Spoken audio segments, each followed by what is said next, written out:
and you know what? I'm excited about it. I really am. I think it's going to be great for all of us. So you guys stay tuned. We got 5 seconds before the intro. 1 second here. We're going to make things happen right now.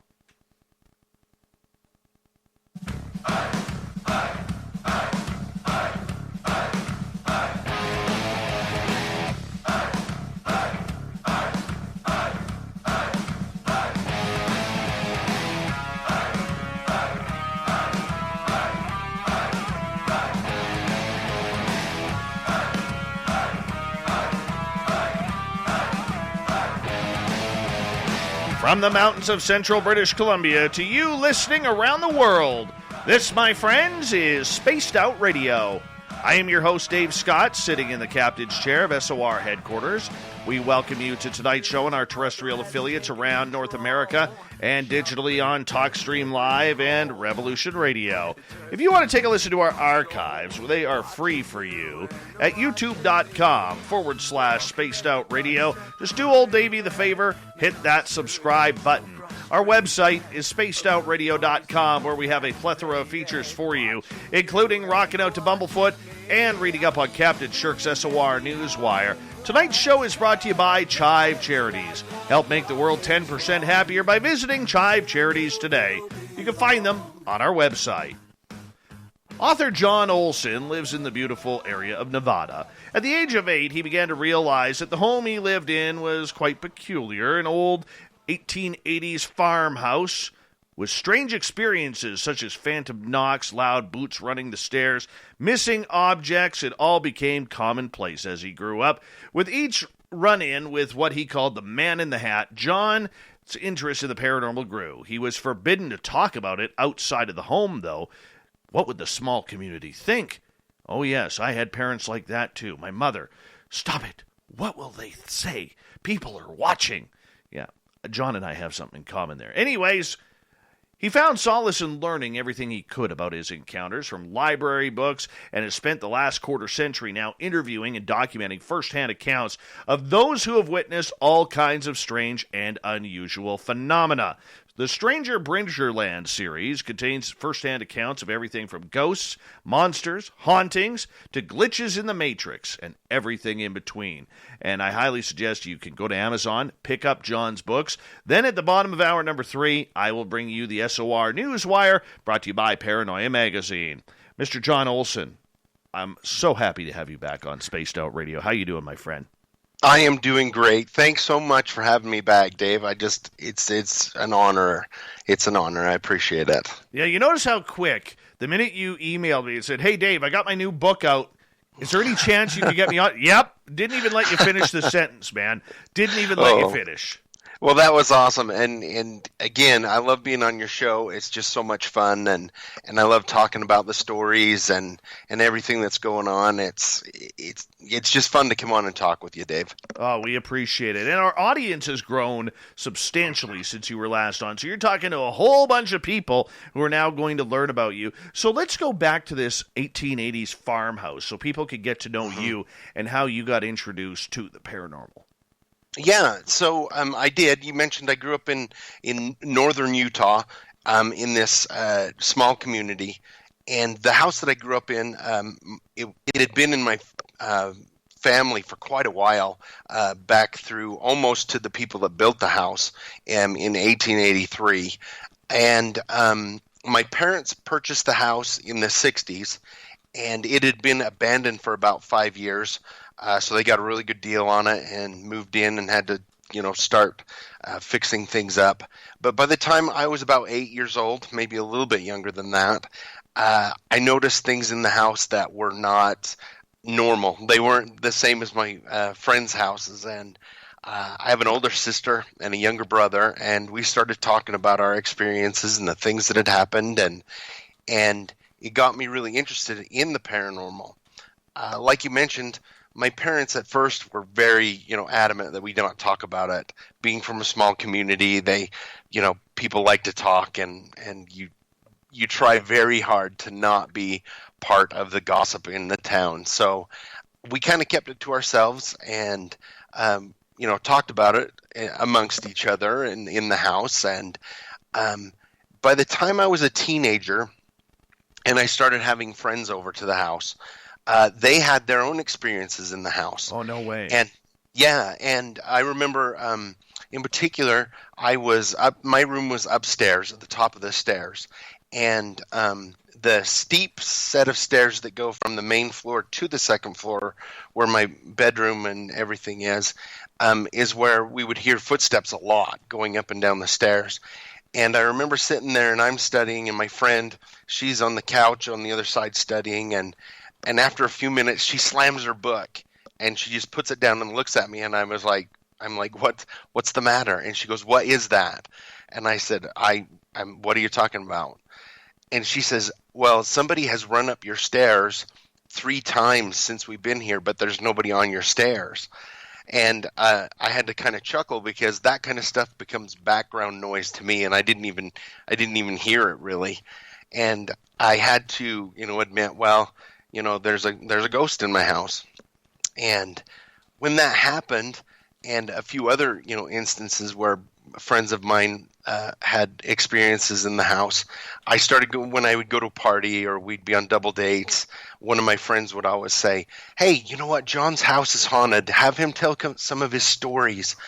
And so I started telling the stories, and it wasn't long before people who heard about it started coming to me with their paranormal experiences. They felt more comfortable sharing them with me.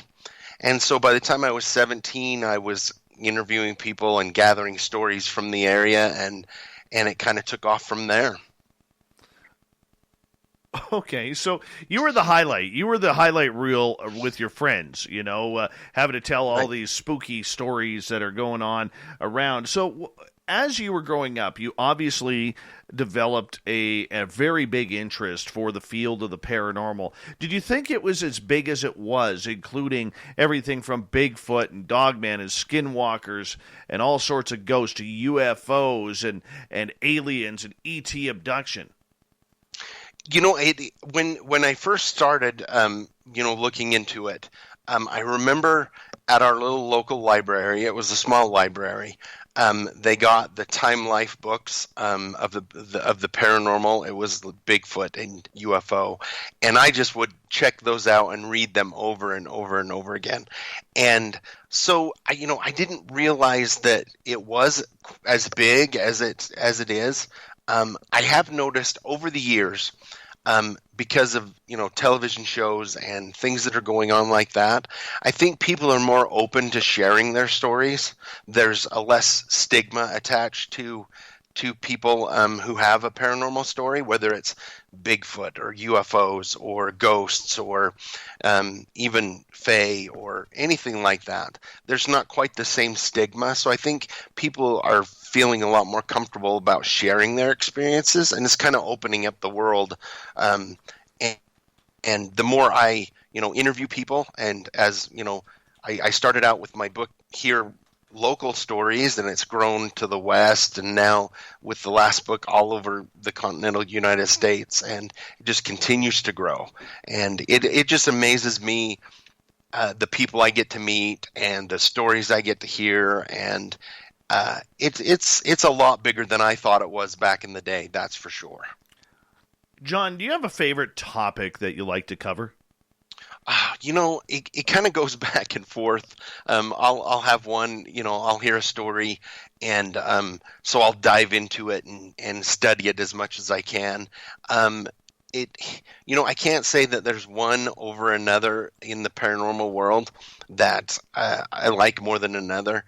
I just love good stories, and I love hearing, firsthand accounts, and I really just enjoy all of them. I don't know if I have one in particular that I like. I know I have, my own, I guess, check off that I want to do list of things that I want. One day I would like to see a Sasquatch, even though I haven't, but I've interviewed a lot of people who have, and, get a close look at a UFO. But I can't say there's one in particular that I love more than another. Not even a little secret passion. Come on, a little puck wedgie, little fairies, gnomes. I love the Fae stories.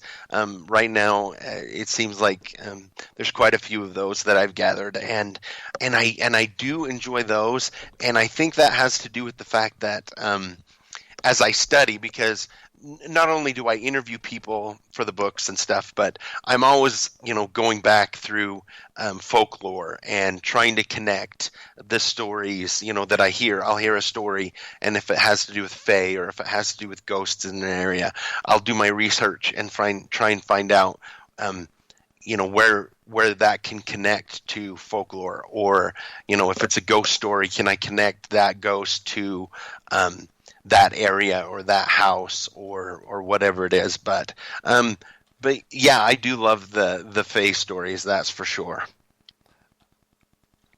As an experiencer, we always try to describe what's best, whether it's verbally or on paper, try to describe how we reacted, how we felt when we had our own experiences. Being an experiencer and then doing the interviewing on the other side for your books, how has that either opened your mind, changed your mind, or changed your feelings toward this entire topic? Because you're combining the two, which is quite difficult. Mm-hmm. Yeah, exactly. I think I look at it from a couple different points of view. One, when I'm interviewing somebody, I try and let them know that, as coming from a personal experience or somebody who has experienced the paranormal, they feel a lot of comfort knowing that they're not alone. I find that a lot when they tell the story, or they come to me and they're like, I heard you on the radio. I heard you on this show. I would like to share my story, and they feel comfortable sharing it because they know I'm coming from a place where I have also had my experiences.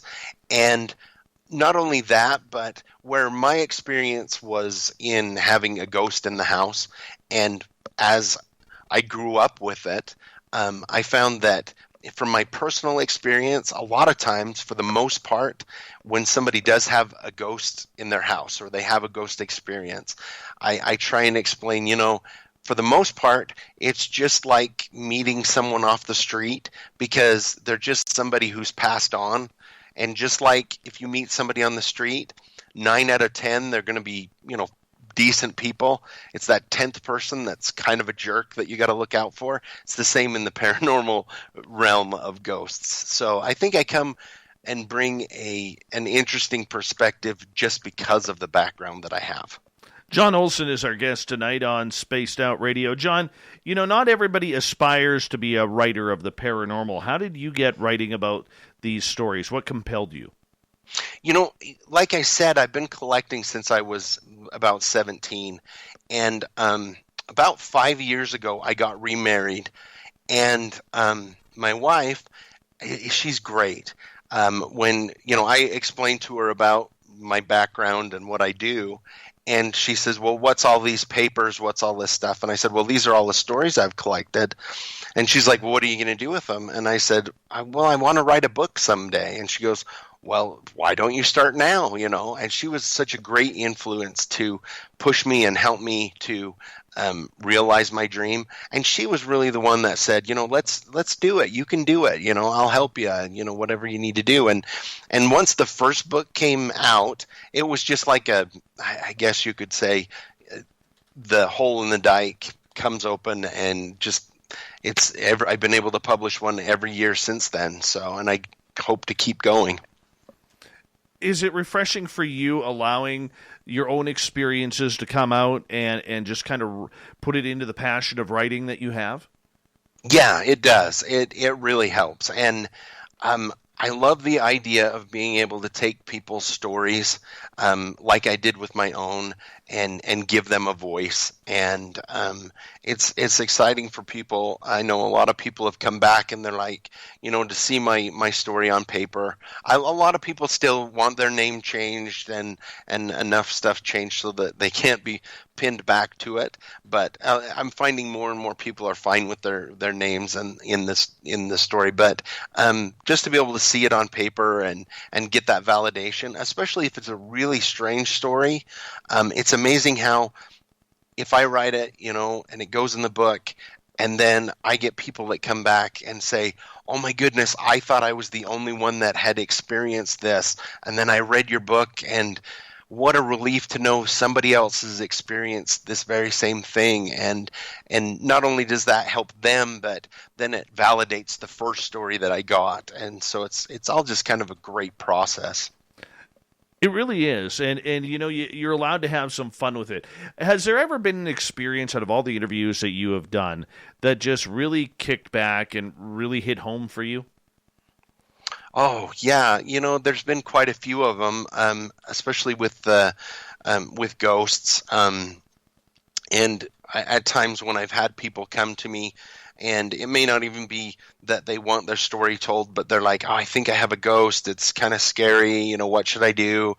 And so those kind of stand out to me too, because not only, at first I had to get over the fact of being scared when I was a kid because I lived there and there was no getting around it, but also helping my children because my parents still live in the same home. And my children have spent a ton of time there. They've had their own experiences there. And so to relate with my kids and their stories and other people and help them through their problems, I think that's been a great experience as well. The farmhouse that is still in your family from the 1880s, I mean, for a lot of people out there who hear your stories, living with a man in a hat and kind of getting all weirded out, having all these weird stories, people coming over, staying and having strange occurrences. You have to been asked this question about 1,000,002 times, so we'll make it 1,000,003. Why did you stay? Why did your family stay? If the house is haunted, you should get the hell out. You'd think that. And it's funny because I've had this conversation, as a family, we've had this conversation for quite a while.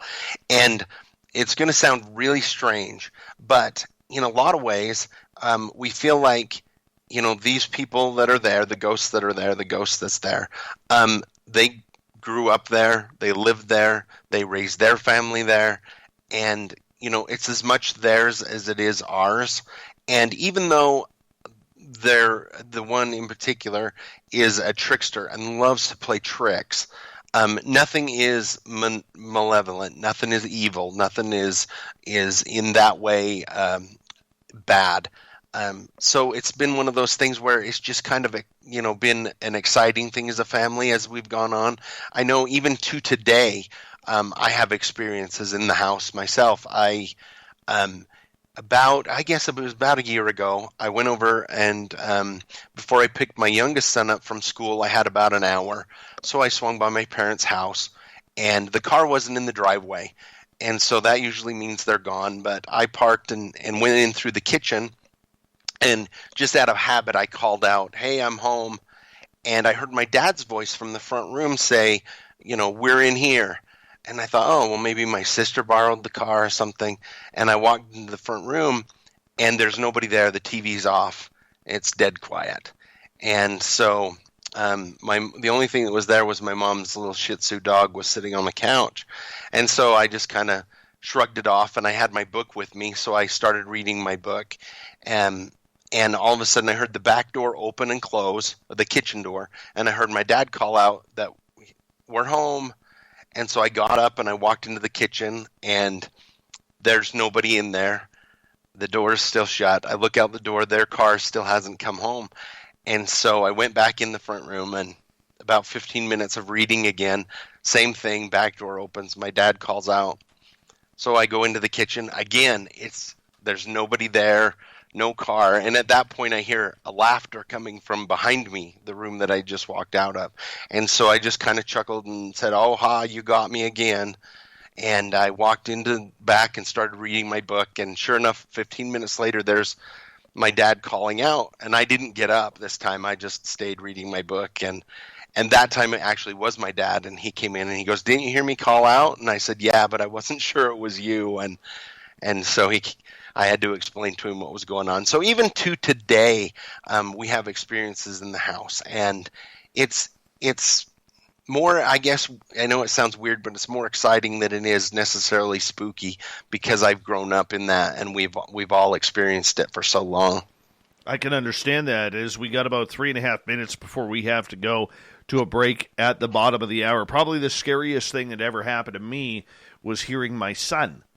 And then you know how he was about 3-4 years old. He was going to daycare at that point, and I just happened to be home, and I was on the phone, and all of a sudden I hear, you know, when a child kind of screams and laughs at the same time when they're excited.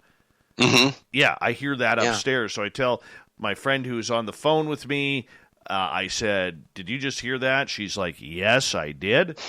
And I said, "Yeah, my son is not home. He's a 10-minute drive away at daycare."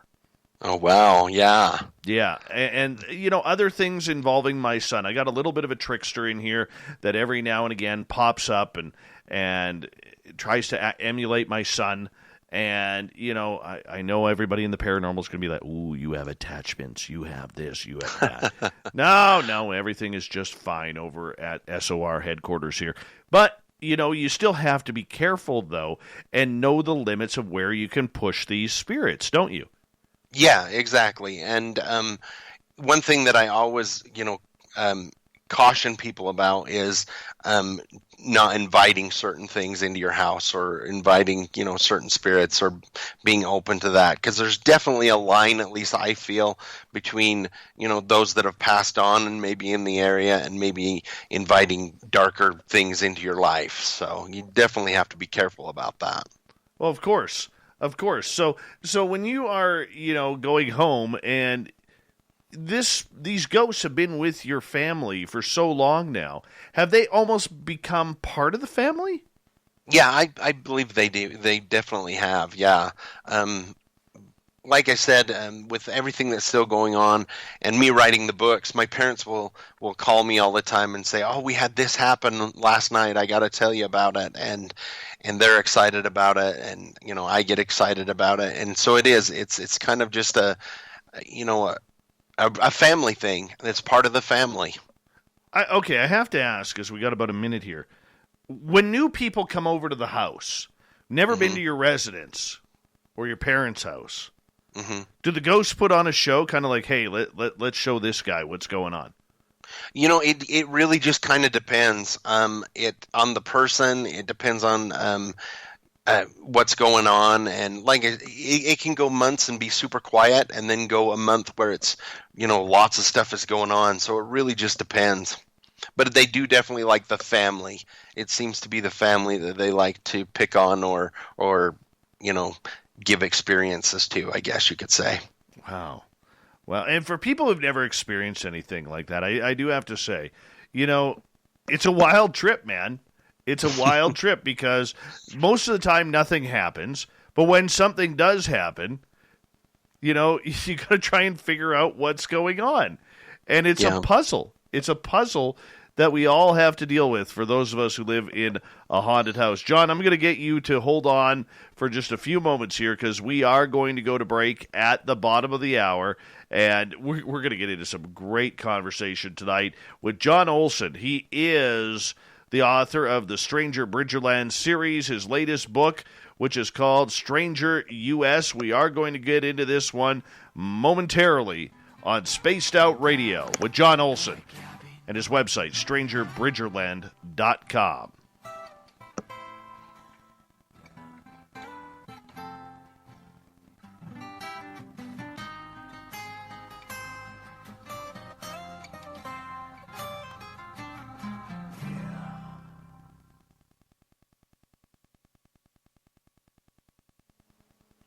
All right, we're clear. All right. That was a quick half hour. That was, yeah. It goes by fast. Yeah, no kidding. No kidding. Hey, Grendel, thank you so much for the $5 super chat. Really appreciate that. Thank you. Good to have you back. You haven't been here in a couple of weeks. Well, the 1 week we were off. But thank you for coming on in, my friend. Always a pleasure. Let's see here. Hi, Nick A. Corn's the booking guy.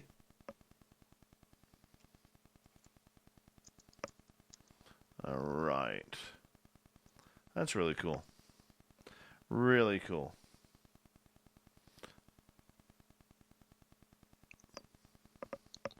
Hi, Bomber Bombshell. How are you? Or Bombshell Bomber. That rolls off the tongue a little bit easier. I love the cover of your book, man. Oh, thank you. Yeah, it's one of my favorite ones that I've been able to do. So yeah, nothing freaky about that cover. Right? Yeah, I wanted one that stood out, and I actually found somebody who could do that for me this time, and they did an awesome job. So rock and roll, man. And then the illustrations on the inside, my wife's niece, she's just a beautiful artist, and she was able to do some just amazing things with some of the stories that I gave her. So I'm really happy with this book. Oh, wow. It's turned out great. So. Oh, this looks really good, dude. Yeah, she did an amazing job. Hey, you dedicated the book to us. This book is dedicated to all of those who have helped me along this journey and to those who have shared their stories with me in the world. We are in the world. You dedicated it to us. That's right. Thank you. That's right. All right. Holy cow, that's a lot of ghost stories for a book, man. Good stuff. Thank you. Yeah. There's some fun ones in there. It's really just really fun. The whole thing, interviewing people, writing up the stories, and just all of it. It's a blast. I just love doing it. So don't blame you. Yeah, and when I can do interviews like this with you and talk about it, it's great. I before COVID hit, I had a bunch of stuff to set up to go talk at conferences and stuff, and I was getting really excited about it. Of course, everything got canceled. Yeah, but I'm hoping to do that too, and so you just never know where it's going to take you. So I know. I gotta get my ass going here and try and line up a couple of dates here. I think I'm going back to Toronto next October. I'm just waiting for confirmation on that. Oh, cool. Yeah, that was kind of cool last time I was there. So, is it true you used to dance on street corners using the name Fruity McMuffin? No, not true at all. Nope. Is it true, Barther, that your parents forced you to wear a Toronto Maple Leafs uniform inside the Montreal Forum when the Colorado Rockies were in town? Oh, that's funny. So I know that you're a huge hockey guy, and I love to go watch hockey live. We have the college up here has a hockey team, and to watch it live is just amazing. I love watching it live, but they just, who was it that just won the cup? Tampa Bay. Yeah, that's right. Tampa Bay did. That's right. I remember reading that. That's crazy. That was a short season too, so. Yeah, I didn't like that. Yeah. Hey, Scoreboard Rob and Brittany, if you're listening in, you're looking stunning tonight. Appreciate all of you at the Scoreboard Lounge in Michigan tuning us in. Rob, how you feeling, man? Let us know. Give us an update. All right, we've got about 40 seconds here. Want to say a big thank you to Grendel, Human Carl, and Cat Chaser for hitting us up in the Super Chat. It is open. It's a great way to support what we do on this show. And, of course, a thumbs up A thumbs down, a thumbs sideway always works. Please, if you're new, hit that subscribe button if you like what you hear. And reminder, we are here Monday through Friday. My nose is fine. I can almost breathe out of it again. Yeah, still, I had troubles the other night. But anyways, we'll get into more of that later. Here we go.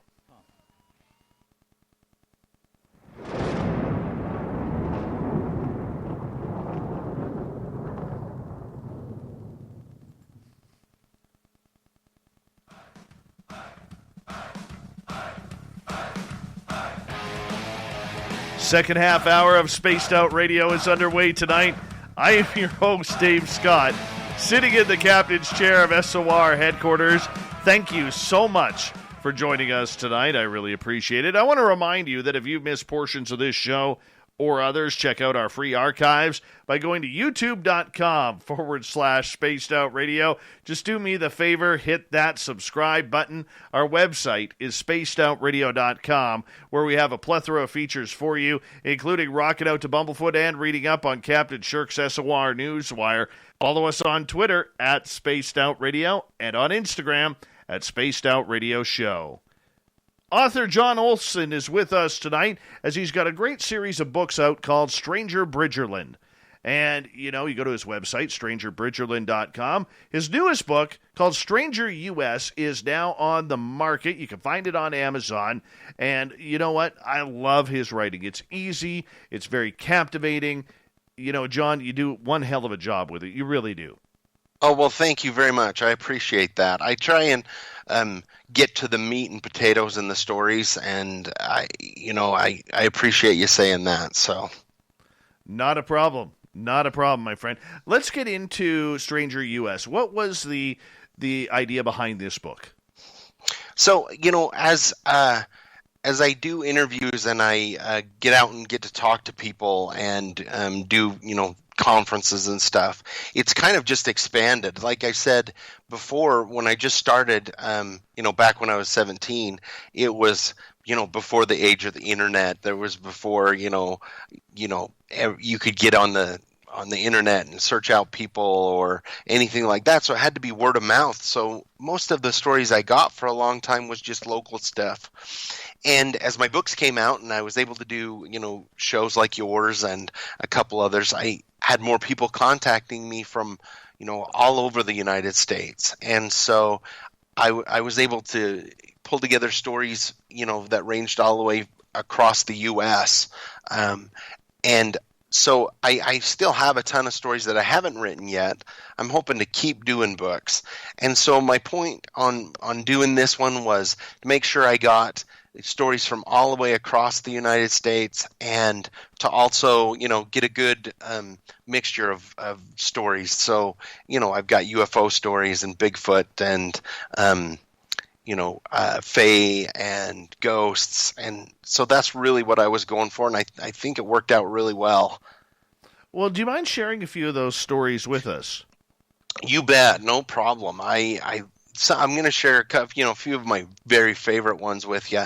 One that came across to me, I was contacted by this lady. Her name is Josie, and she contacted me and she said, I've got a really strange story. She's like, it's not a UFO, it's not Bigfoot, it's nothing that I've ever heard of before. And she really piqued my interest when she started like that. So I sat down over the phone with her. She'd heard about my books, and so she told me she lived in a small town in Idaho. That's where she grew up. And she said that her parents weren't very well off growing up. Small town, a lot of farming community, and they just didn't have a lot of money. And when she turned 10 years old, she wanted a puppy. That's what she wanted more than anything in the world. And she wasn't even sure if she was going to be able to get the puppy. But, sure enough, she came home. It was the end of June. School was just about getting out, and she got a puppy for her birthday, and she was so excited. It was a Collie Labrador mix, and she named the dog Sammy because she said it had a kind of a black S almost on the chest. And she was so excited. She spent the whole summer training the dog. She said it was a super smart dog. She taught it to sit and shake and all of these things, and she just loved that dog to death. And came to August, and one of the things her family always did is they went and would gather wood in the mountains because in the wintertime they had a furnace, but they would help with the heating costs by running a wood stove. And so the whole family was required to go up and spend a couple Saturdays collecting wood. Oh, who doesn't take advantage of their family like that? I do it every year. Right? Every year. You've got to do that when your kids are young, right? Before they realize that they can go off in the world. They went up and started collecting the wood up in the mountains. And she had Sammy with her, the little dog, and about afternoon time, she noticed that the dog had been with her all day, and all of a sudden the dog was missing. And she looked all over for the dog, and she got the family looking. They looked all afternoon. They had to go home in the evening. She was crying, so upset. She even talked her dad into going up that next day, which was Sunday, and they looked all day, and no sign of the dog. And she was just devastated. And her family, offered to get her a new dog. She didn't want a new dog. And so she just kind of went on. It took her a long time, she said, to get over this. Well, 5 years later, she said, and at this point in the story, I have to say, she's like, now, you're going to think I'm crazy, but this really happened. And I said, okay. And when she was 15, her dad and her brother had to go get wood again, and her dad says, you got to go with. She refused to go for a long time because of the bad memories with the dog, and they went up and ended up in the same spot where she had lost her dog, and she was kind of mulling around and upset. Her dad and the brother were knocking down a few trees, and she was waiting for her turn to do some work, and she looked up the road, and she said, I saw this dog coming down the road. And I looked, and I about fell over because it was Sammy. And the dog ran up to her, had the S on the chest, the same thing. She picked up the dog. She asked it to do the tricks, sit, shake. The dog did all the tricks. She said she had bought a collar. She'd saved up her money to buy a collar and put Sammy on the collar. And it had the same collar. And her dad comes around the truck, and she's like, I found Sammy. And the dad's like, that can't be Sammy. It had the same S on the chest. And she was just over the moon to have her dog back. And her dad's like, it can't be the same dog. There's something, something's wrong. Something's not right. But she took the dog home. Her mom showed her mom. Her mom would refuse to believe it. Her mom took her and the dog to the vet. She says her mom said, don't say anything to the vet about what's going on. I just want the dog checked out. And the vet says, well, you got a healthy dog here. She's a puppy. She's about 4 months old. She won't get much bigger. She seems really smart. And it was the same dog. She said it was almost as if the dog had walked around the truck and then reappeared 5 years later. She says, I know it sounds strange. She says it was the same dog. It was the same age. It had just disappeared and reappeared 5 years later. And she said she had Sammy for another 13 years before she passed away.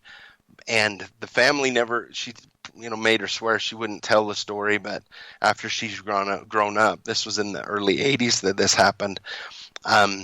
She said, I don't know what happened, but I know it was the same dog, and I have no idea how it came back and how it didn't age in 5 years. Okay, so let's put this picture and timeline together.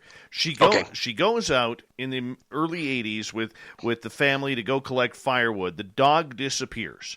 5 years later, same spot, getting more firewood. The dog then comes running past the car, and it hasn't aged. Yep, hasn't aged a bit. The collar hasn't aged a bit. It still knows its name. It knows all the tricks. It's got the same, shaped S on the chest of the black and everything. And yeah, That's her story. She said that is her story, and it's really hard to believe, but she was very adamant about that being her story.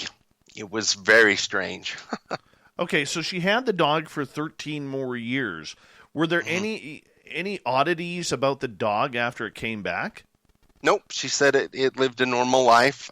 She had it. She said, I said, did it ever have puppies? And she said, no, we had it fixed, and it just lived a normal, healthy dog life. We're She sure it said, didn't pick up any anti-aging cream like Esoterica or something like that. Oil something of like Olay that. for dogs. Something, it's strange. It got me thinking with a lot of stuff, stories that I've heard and people that I've interviewed with seeing strange things in the wilderness. You wonder if, they didn't walk into some sort of portal to somewhere else or Yeah. something like that. Yeah, I something love them. strange that happened. Those Yeah. portal stories just freak me out because, and I know my audience, I'm repeating myself to my audience here, but how many of these stories of people who've gone missing, they are just on another timeline that is completely normal and everything Right. the same. And that's, there's two ways to look at this. It was either aliens or a portal Right. for that Yeah. dog.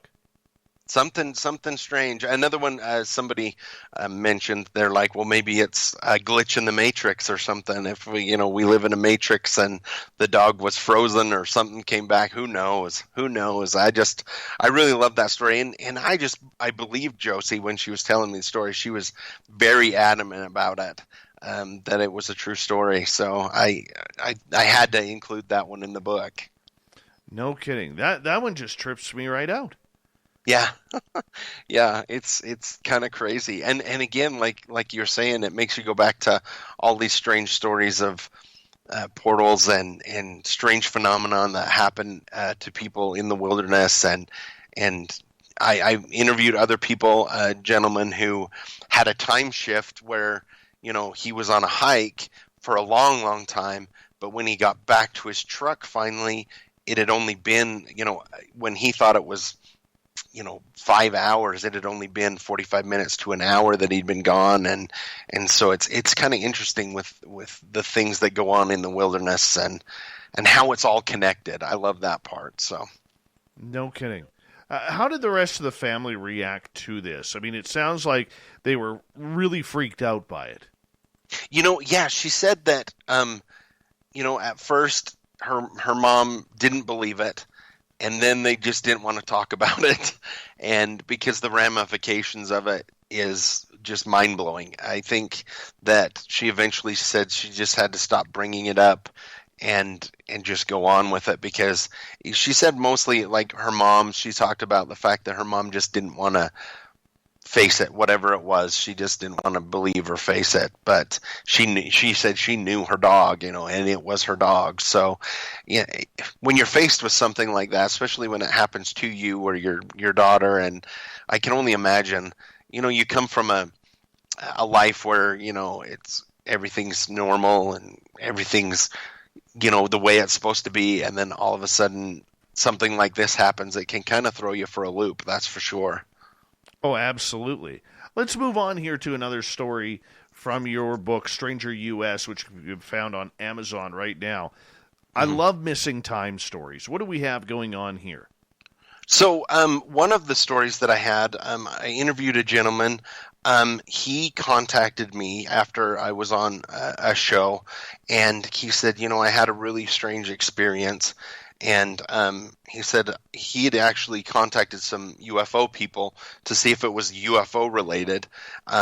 But he said, I asked him, if I could interview him and if I could use his story, and he said, yeah, that would be great. And another one where I had to change his name, but he went by Jerry in the story, and he was living in a remote, smaller town in Illinois, up in I guess the mountainous part of Illinois, wherever that is, that he was talking about in the foothills of Illinois.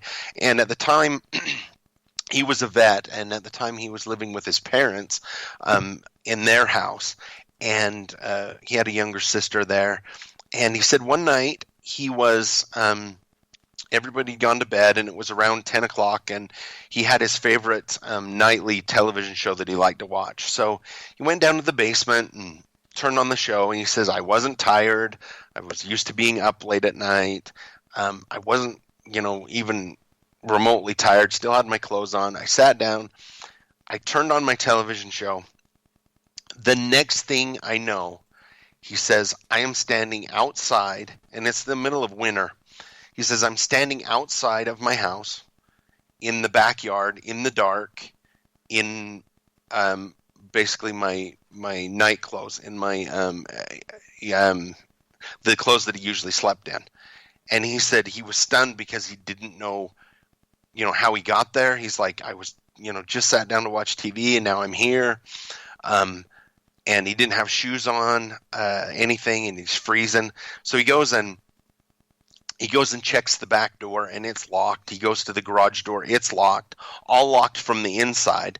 So he goes to the front door. It's locked. He knocks and wakes his sister up, and his sister goes and has to unlock the door from the inside and asks him what he's doing outside.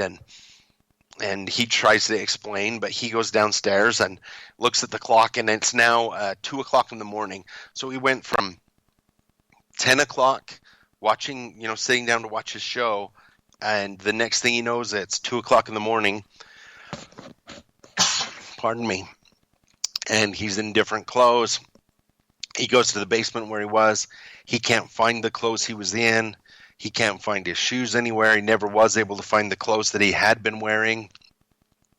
And he just doesn't know what happened to those 4 hours, or where he was, or anything that happened to him like that. And it was very distressing to him. Even to, interviewing him, he was very choked up, and it was just really distressing. And like I said, he had contacted UFO experts to ask them, and he actually thought of, I don't know if you know David Paulides. Yes. He does the Missing 411 books, which I absolutely love those books. He had tried to contact David too, because he, his shoes were missing and his clothes were missing, and that goes along a lot with the Missing 411 stuff, with people taking off their shoes and their clothes, or appearing to, and so he just didn't have any answers. And I asked him about if he had thought about doing regression therapy to see, and he was just too afraid to do it at this point. He's like, no, I don't think I might not like what I find out when that happens. But I found that one to be very strange. Again, he's definitely got some aliens. Definitely got some aliens there. It's what it sounds like to me. Yeah, something like that. Yeah, the one thing we've been able to figure out over time on this show is when you've got aliens or not. He's got aliens. Yeah. That's what I'm thinking too. That if he did some, go back in his memory and get hypnotized, he might find that he was abducted. Is what, and he kind of hinted towards that might be what has happened. But again, he didn't want to do the whole regression thing because he was afraid of what he might find. But right. It was great that he let me share his story, though. So I did really appreciate that. I appreciate everybody who lets me share their stories. It's funny because I have a stack of stories too that that I've collected, but I'm still waiting to get permission to publish them, because I want to make sure I have people's permission, and some people just want to share their story, and some people come back later and say, yeah, I'm ready, and some people don't. So you have another one about missing time. Yes, I do. We've got about 5 minutes. Let's see. Let's shop and compare these. Okay. This one by Annalise. She was getting ready. She just graduated from high school. She was spending a year getting ready to go to college, and she was working at a bookstore about 30 minutes from her house, where she lived with her mother. Got up, was getting ready to go to work, walked in the bathroom, and almost kind of a similar thing where she went from walking into her bathroom to being in her car driving, and just instantly like that. And she pulled over to the side of the road, and looking at everywhere, she realized she was about 20 minutes from the house. But when she looked at her clock, it was the same time that she had walked into the bathroom. And she called her mom, and her mom's like, "Why are you calling me from the bathroom? I just saw you you head into the bathroom." She's like, "No, I'm in my car.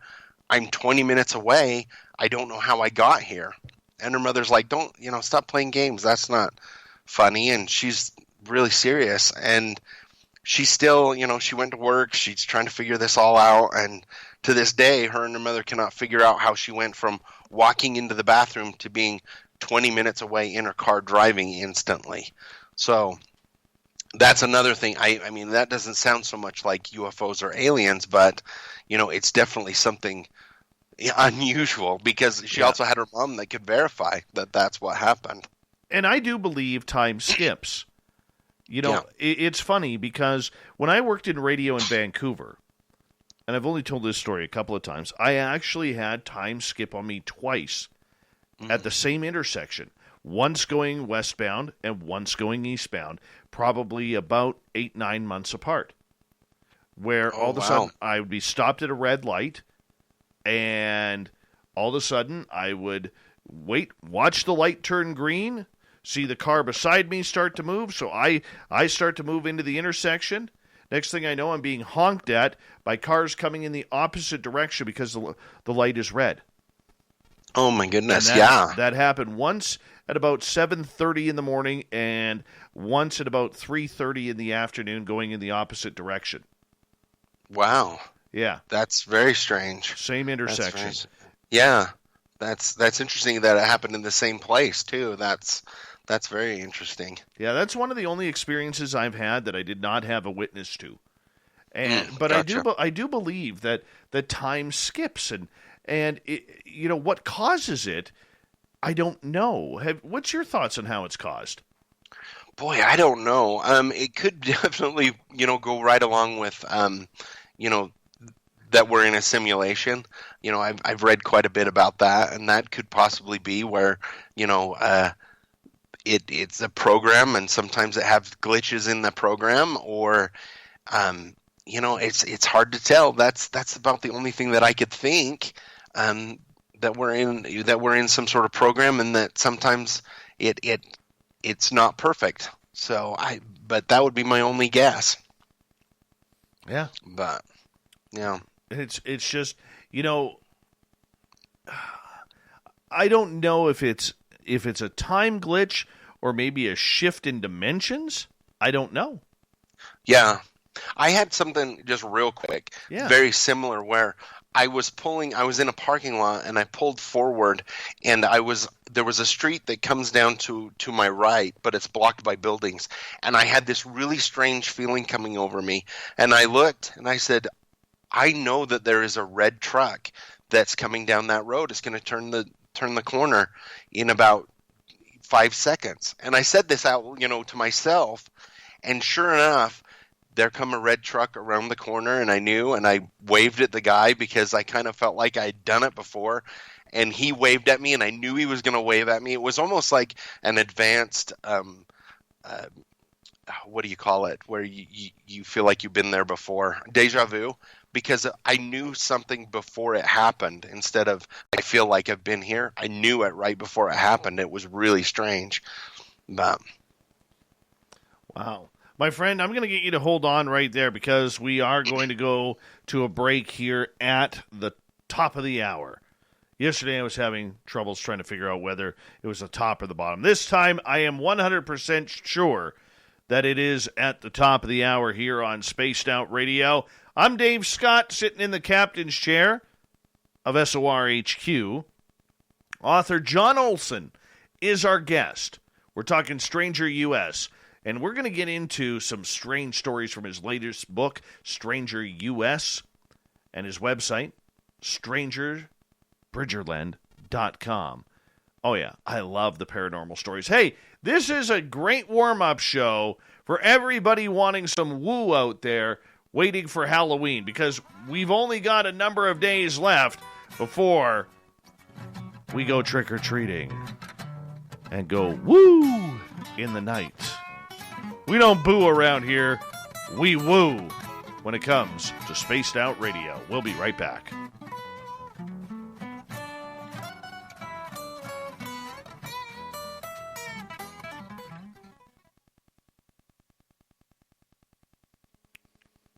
Okay, John, we're clear. I'm just going to quickly run my dogs outside. I'll be right back, okay? All right, sounds good. Okay, I'm going to play some commercials here. Yeah. All you have to do is head over to our website and click on the SOR Vault. You have a variety of cool logos to choose from and put them on anything you want. T-shirts, hoodies, hats, coffee mugs, you name it, we can get it to you. So do your shopping by supporting the store you love. Get your Spaced Out Radio swag at the SOR Vault today.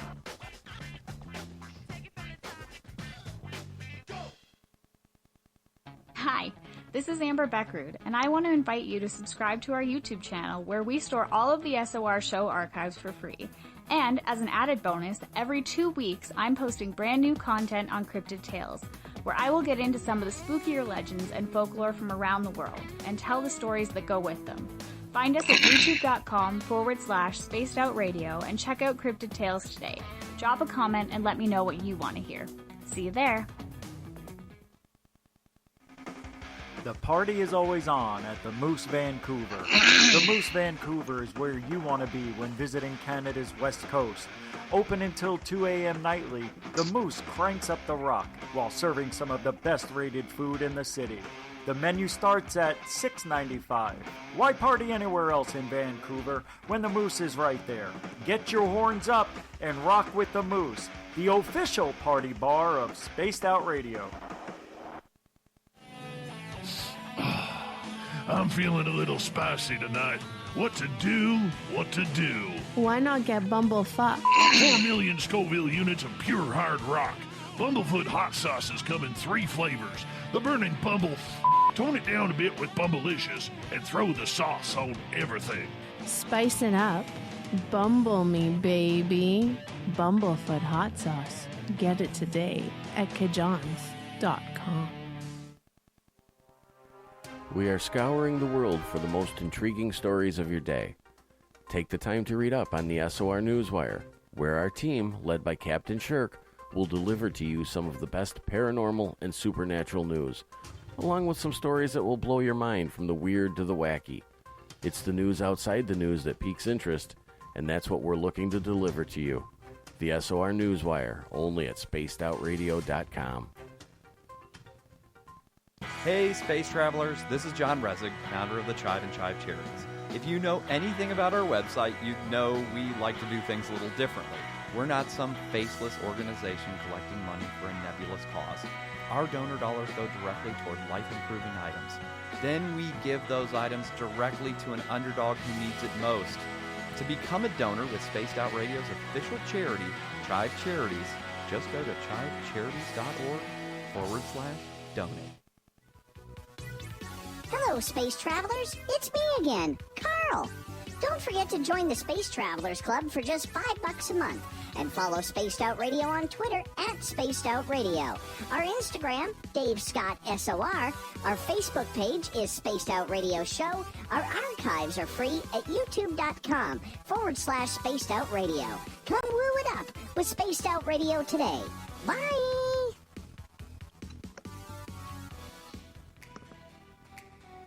Are you an experiencer of something strange that can't be explained? Do you want help finding out what's going on? I'm Ryan Stacy, head of the Experiencer Support Association, otherwise known as TESSA. We've teamed up with Spaced Out Radio to investigate cases filled out in the SOR Sightlines report. We are independent and there's no cost to what we do. All we need is your experience. Let's find out what's happening together on the SOR Sightlines report.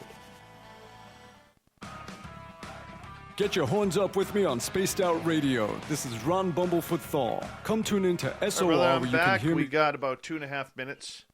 All right, sounds good. You having fun so far? Yeah, it's been great. Rock and roll, man. Rock and roll. Hey, Spudger, how you doing, man? Good to have you back. Hi, Annie Svensson. Thanks for coming on in.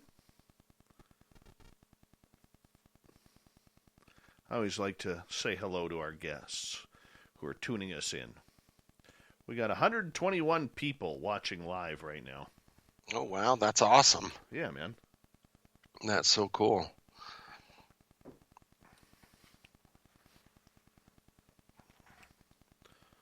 All right. Yeah, I'm having fun here, man. These are some great stories. Oh, thank you. Yeah, I am too. It's just fun to talk about. Like you say, you know, every day's Halloween for me, but I love when it gets to be this time of year and it's, everybody's talking about it and people get excited about ghosts and Halloween, and it's just great. Fall's my favorite time of year, I have to say. Hi, Oob. How you doing? Susan, good to have you here. Yeah, you know what? You know what fall means to me? I trust divine mercy. Welcome back. Fall means to me that I can get firewood. That's all fall means to me, man. Right. I'll be back in the forest tomorrow. Right. Yeah. Right. And then again on Sunday. And then all weekend I'll be piling wood. Right. That's what I do. Yep. Yeah, people want to know how exciting is it to be Dave Scott? Well, let me tell you about piling firewood. Oh, right. Well, you got to live, right? You got to keep going on. So Truth. Yep. I probably save a couple $100 a month in heating. Oh yeah, I would imagine. I would imagine. 1 second here. We got 20 seconds. Hey, everybody. I want to say thank you to Grendel, Carl, and Cat Chaser for the super chats tonight. It's a great way to support what we do. Also, a great way to support us is by hitting that thumbs up, hitting that subscribe button and the bell so you know when we're coming on live, and going to our website, the SOR Vault. Do a little shopping there. Here we go with hour 2. You're listening to Spaced Out Radio with Dave Scott. Follow Dave on Twitter at Spaced Out Radio and on Facebook, Spaced Out Radio Show. Here we go with hour number 2 of Spaced Out Radio tonight. I am your host, Dave Scott. Thank you so much for taking the time to join us tonight. I want to remind you that if you have missed portions of this show or others, check out our free archives by going to youtube.com/Spaced Out Radio. Just do me the favor, hit that subscribe button. We also like to welcome in all of our terrestrial affiliates around North America and digitally on TalkStream Live and Revolution Radio. The Desert Clam has set the password for tonight in the SOR Space Travelers Club. Flapdoodle. Flapdoodle is your password. Use it wisely, Space Travelers, as the Clam sets the password each and every night right here on Spaced Out Radio. Our website is spacedoutradio.com, where we have a plethora of features for you, including rocking out to Bumblefoot and reading up on Captain Shirk's SOR Newswire. Follow us on Twitter at Spaced Out Radio and on Instagram at Spaced Out Radio Show. Tonight, we are talking with author John Olsen. Stranger Bridgerland is his book series. He has a brand new book out called Stranger U.S., where he is going around and taking some of these stories that people have reported to him and writing about them and telling about these odd occurrences. And his website is strangerbridgerland.com. You can find all the books on Amazon. John, thank you so much for being a part of tonight. Oh, thank you for having me. I really appreciate it. I love talking about this. It's just fun. I just love it. So, all right. You know what? There's one story that I love anything to do with the military. I do. And you have one about the USS Lexington Ghost. This actually kicks off the entire book. Oh, yes. So, this one actually came from a friend of mine. And so at the time, she was a Girl Scout leader. And down in Texas, they have the USS Lexington, which is just off the port there in Texas. And they do tours, and then they'll also let the Girl Scouts, and I believe the Boy Scouts at times, stay on the ship overnight.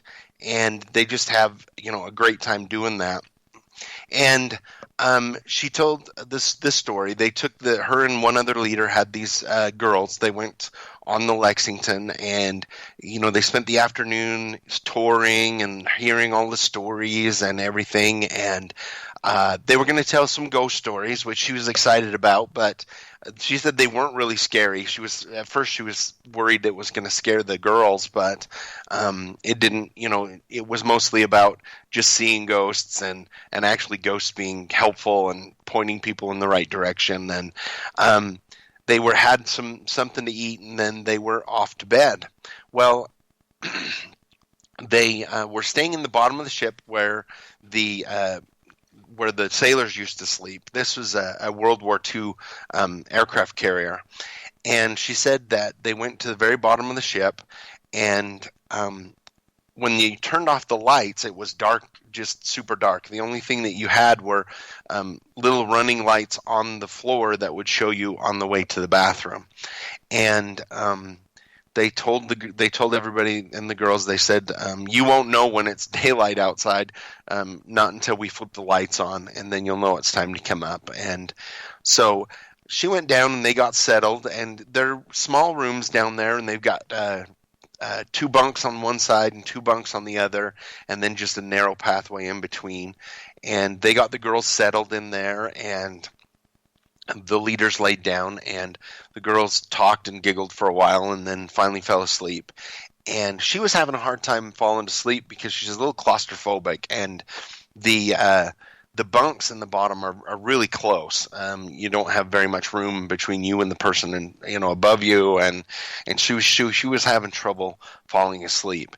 And she said all of a sudden, she got this really strange feeling coming from the bulkhead coming towards her, and it felt like just a wall of fear and a wall of just palpable anxiety, fear, and it was sweeping across from one end of the room to the other, almost like a wave, a slow-moving wave, and she could feel it on her feet, moving up, and she's wondering, is this just me? What's going on?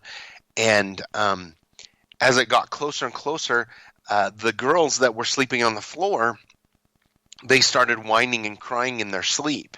And at this point, she realized that she wasn't the only one feeling it. Even though the girls were asleep, they could feel this. And she was just frozen in bed as this wall of energy came through and all the way to the top of her head. And she said it was like being dipped in fear. That's how she explained it. And she wasn't sure what she was going to do. Was it going to last forever? And all of a sudden it started to subside again back out of the room. And as it passed over her and over the girls stopped whining and crying in their sleep, and then it was gone. So she jumped out of bed, and the other when she jumped out of bed, she woke up the other leader. And she said, "Did you feel that?" And she said, I don't know what you're talking about. What's going on?" And so she was really freaked out. And some of the other leaders from the next door came in and told them to be quiet. They were going to wake the girls up. And she decided she just couldn't stay down there. So she climbed up to the next level. Well, before this happened, actually, she was lying in bed trying to go to sleep, and the lights came on, and she thought, oh, my goodness, thank goodness it's morning. But when she got up out of bed, nobody else got up when the lights came on. And she looked at her watch, and it was still the middle of the night. And then the lights went off again, and there was nobody by the lights. She doesn't know, who could have turned the lights on and who would have turned them back off again, because she was in charge of the lights, and she couldn't see anybody messing with them. And so she'd had enough at that point. So she told the other leader she was going up on deck, and she left and climbed up the ladder to the next level. And there was one of the other leaders from the other group, and she was just sitting on the chair, huddled up in a blanket and just shaking. And she looked at her and she said, "Are you okay?" And she's like, "No." And she's like, "Can I do anything for you?" And she's like, "No." She just didn't want to talk, but she realized she'd probably felt the same thing. And so she went up to the next level up, which was just the mess. And she was sitting in the mess and just waiting for daylight. And one of the guards came in and said, "Are you okay?" And she said, "No." She said, "I had a really bad experience." And she explained what had happened to him.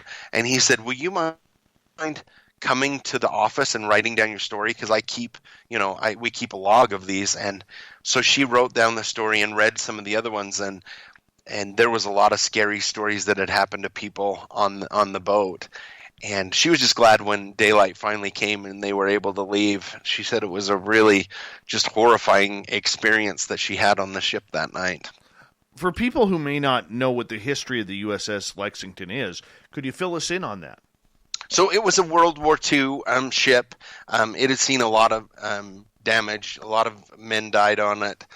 there were fires, and it obviously was never sunk. But there was all kinds of things that happened there, and a lot of trauma that happened there. When she was explaining this, I often wonder if it wasn't the residual of a fire or something that had come through there, and just the feeling that these men had, and a residual of the fear they had experienced. Maybe it was just a manifestation of the trauma that had happened to the ship that she was able to experience. And even though the little girls didn't remember it, that they cried in their sleep and they felt it as well, that very well could be what it is. I know that there's a lot of stories of soldiers being seen on the ship, and some that are burnt, and some that, seem to be lost or still fighting the fight. And so, when you have such a small area, well, it's a big aircraft carrier, but you have a place full of men like that have gone through so many traumatic things and that happened in war, especially in World War II and everything. It's just, I can only imagine what that ship has absorbed of energy-wise, and of course it's going to kind of spit it out every once in a while at you, and people are going to experience that. And it seems like for some reason that water itself, where it's sitting on water, seems to magnify those experiences as well. And I'm not exactly sure why, but it seems like water and some other things seem to magnify paranormal experiences too. And like I say, it's sitting right in the water, so you just never know. You hear a lot of these old naval ships that are retired and now pretty much floating museums. I think of the USS Hornet, where there's a lot of paranormal activity there as well. How do we know that this was some sort of residual energy or some bad feelings on that ship? Because a lot of people or a lot of soldiers or sailors, pardon me, in this case, who were on ship, a lot of them apparently come back after they die because that was some of the best days of their lives, sailing the seven seas. Right, yeah, and that could very well be as well. I know that she was telling that the stories that they told these little Girl Scouts were all stories of children who got lost or something on tour, and they get led back to the tour or get pointed back in the right direction by a sailor, and later to find out obviously there are no sailors on board, and so there is definitely there's a camaraderie there too as well. And so, that could bring it back as well. I don't mean to say it's probably all negative energy, but it's probably a mixture of both. I can only imagine you live and you breathe with these other men, and your friends pass away, and you see that, the bond is probably pretty strong on both sides, I would imagine. All right, let's move on to a new story here because we have a ton of them to go through. All right, this one interests me. The Hatchet Head. Tell me this is a new cryptid. The Hatchet Head is story. So this one I got back quite a while ago. There was a gentleman who he was from northern Utah in the same general area that I am from. And when he grew up, he moved to Salt Lake, which was down south a little bit further. And he was very close to his grandpa. And he was living and working in Salt Lake, and he got a call that his grandpa had passed away. And so he came back up northern Utah, again, a small town in northern Utah.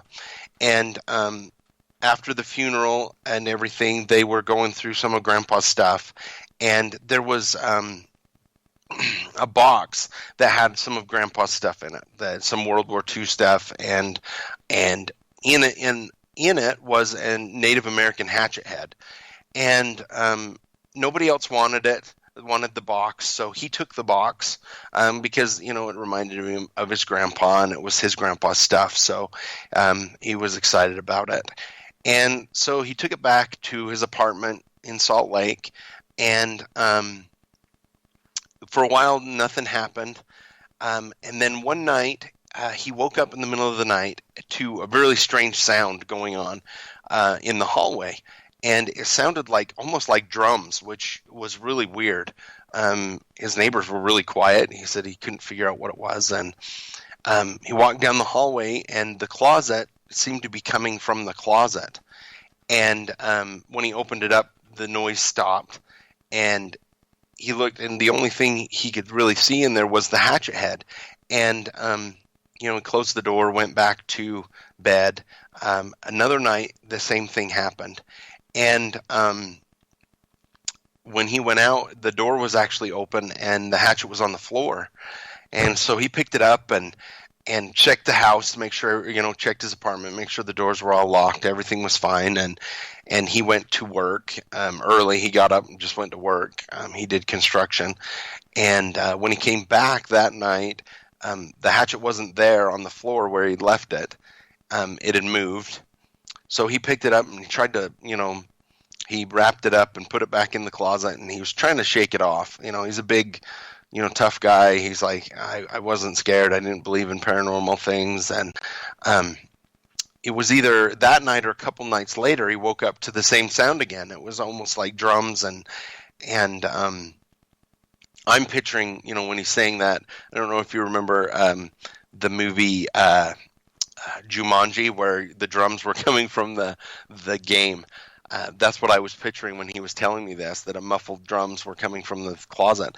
And he walked out in the hallway, and before he could turn the light on, he saw standing in the hallway this Native American.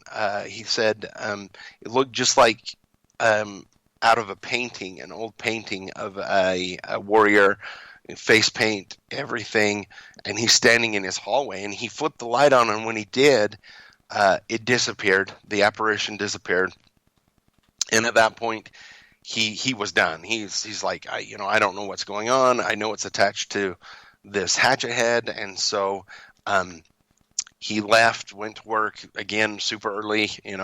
Do some work, got home, found the hatchet head. It had moved again. He wrapped it up and he took it to his storage unit and put it in there. And it was several years after that I was getting this story and talking to him. And I asked him, I'm like, well, what did you do with it? He says, it's still in my storage. He says, I don't know what to do with it. And so I convinced him to give it to me, that I would take care of it. So it's been in my possession ever since.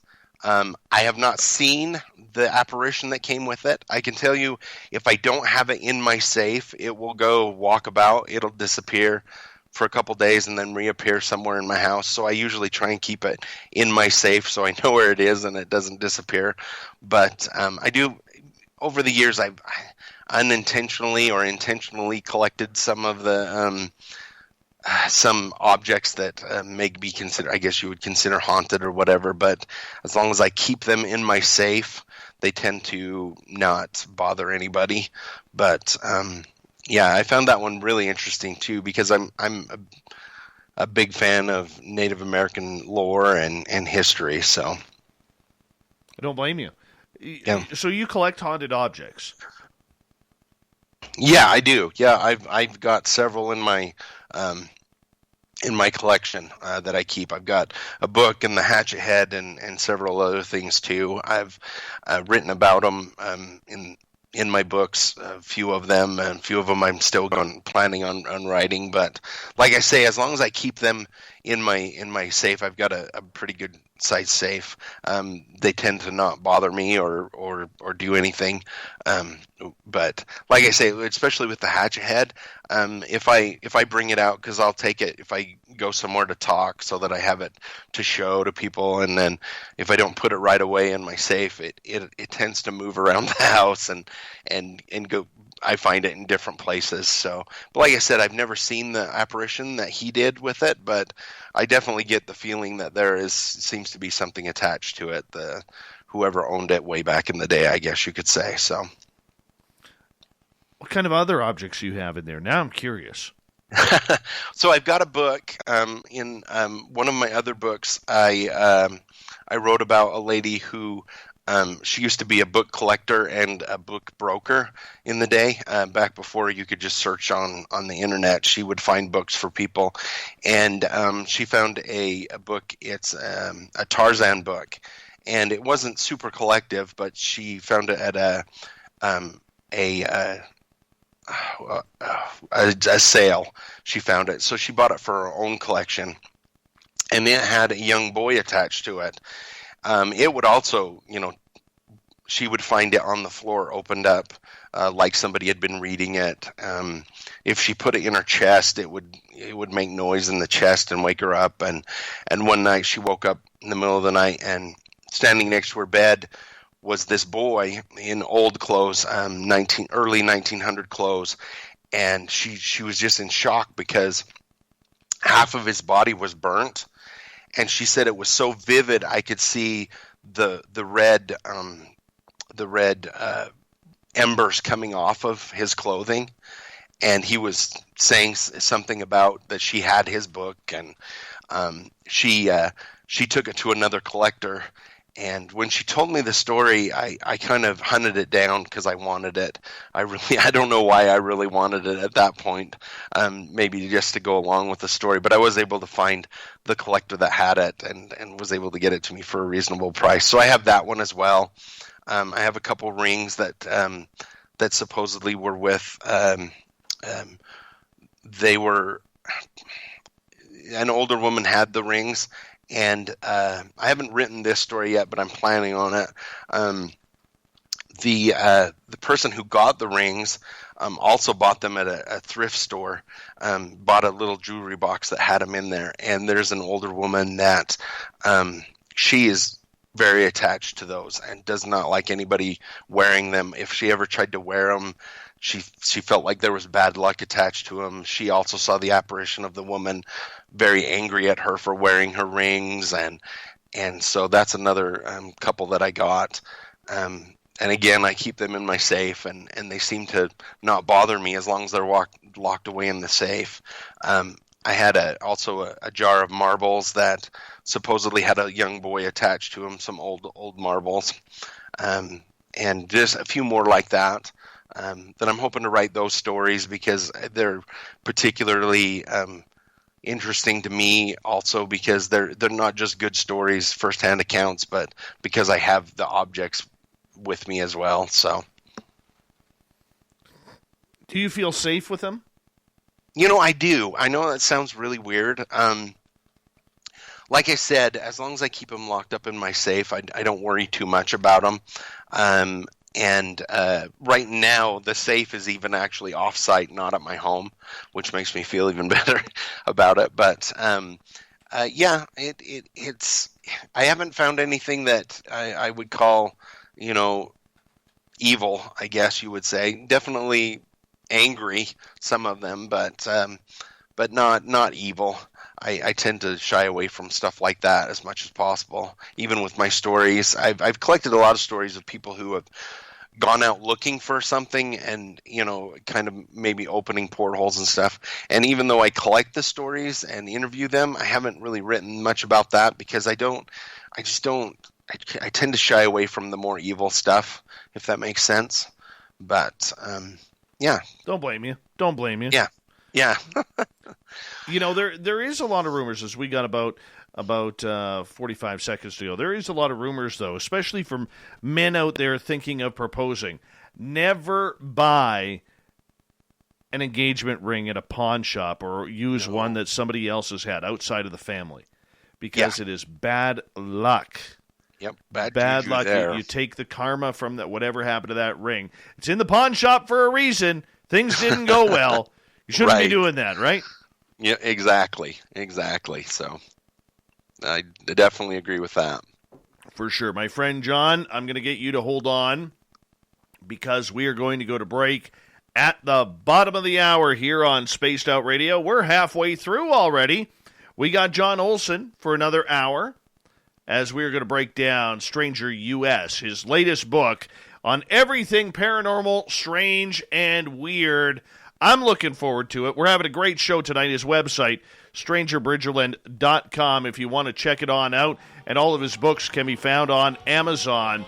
So make sure you add to your collection there. More Spaced Out Radio coming up right here on the Mighty SOR.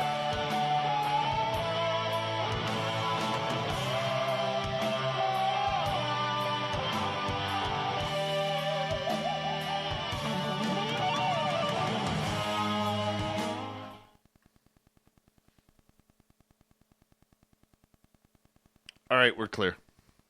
All right. Good stuff, man. Thank you. Yeah, this is fun. I love this. Marty is saying, what John needs to do is someday find out what tribe that hatchet originated from and return it to the tribe so that the spirit guarding it can rest. That's a good idea. Hadn't necessarily thought of that, but definitely will look into that. I know that in this area, which is where I'm imagining it came from, it was the Shoshone tribe that was mainly in this area. So, and I've been trying to contact. I have a bunch of stories from a particular area where it was the Bear River Massacre, and I would love to write these stories, but I want to make sure I do it in a respectful way. So I want to make sure I contact, one of the leaders of the Shoshone tribe so that and ask them how they would feel and how I should go about writing those stories. But so that might be a good way to go. Very cool. Yeah. Yep. So that happened not very far, probably I would say less than 10 miles from where I'm sitting right now. So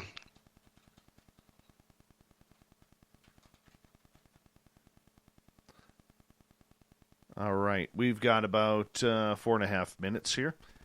Okay. This show's flying by, man. Yeah, it is. It's great. Let's see. I know I could see by the comments in our chat room, our audience is loving this too. Good way to kick things off for the Halloween run here. Yeah. Yep. Yep. I love Halloween. I'm hoping that, we can still get, kids out trick-or-treating where they feel safe and, try and get a little bit back to normal on that kind of stuff. So we'll see, though. Oh, yeah. Yeah. Yeah. Since I moved up here, I've had 2 trick-or-treaters. Oh, really? 2. Yeah. Yeah. Yeah. We all end up going into town where the subdivisions are. Go clean out. Those poor people. They get cleaned out every year. Right. That's funny. Yeah, you got to have an area with lots of kids, and that's cool. Yep. Halloween's always been one of my favorites. So, see, I'm more of a Christmas guy. Are you? Yeah, I'm more of a Christmas guy, and I like going out in the forest or to a tree farm and finding the good Christmas tree. Throwing it in the back of the truck and going to set it up, and knowing that I have a 7.5-foot ceiling, 8-foot ceiling, and that I cut a 12-foot tree. So now I gotta take off 4 feet of it. Right. That's what I like. That's what I like. Yep. I love not far from here. You can buy a tag and just go up in the mountains and find one, which is really nice. You got to get up there early because there's a few people that do it. But yeah, I love doing that too. Christmas is definitely up there. So.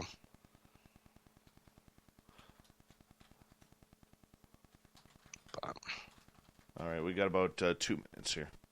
Okay. Somebody was mentioning, I'm just looking at your comments too, and somebody mentioned that going to the parking lot with kids and doing it. And they call that trunk or treat here. And they do that a lot at different places, so for Halloween. Well, I'm going to take my son out, Yeah. If it's, I think they're going to be doing it normally here. Yeah. That's good. My youngest, he's 13, almost 14 now, so he's done with the trick-or-treating thing, but, we still go out and have fun and do some stuff, visit around, go to different things. It's fun. Very cool. Yeah. Very cool. That is awesome. We got about 1 minute here. 1 minute.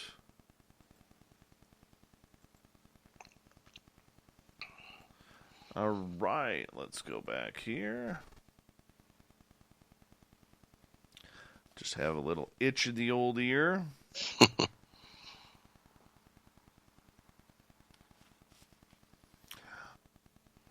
Oh, John, or Bam, I'm exactly like you, man.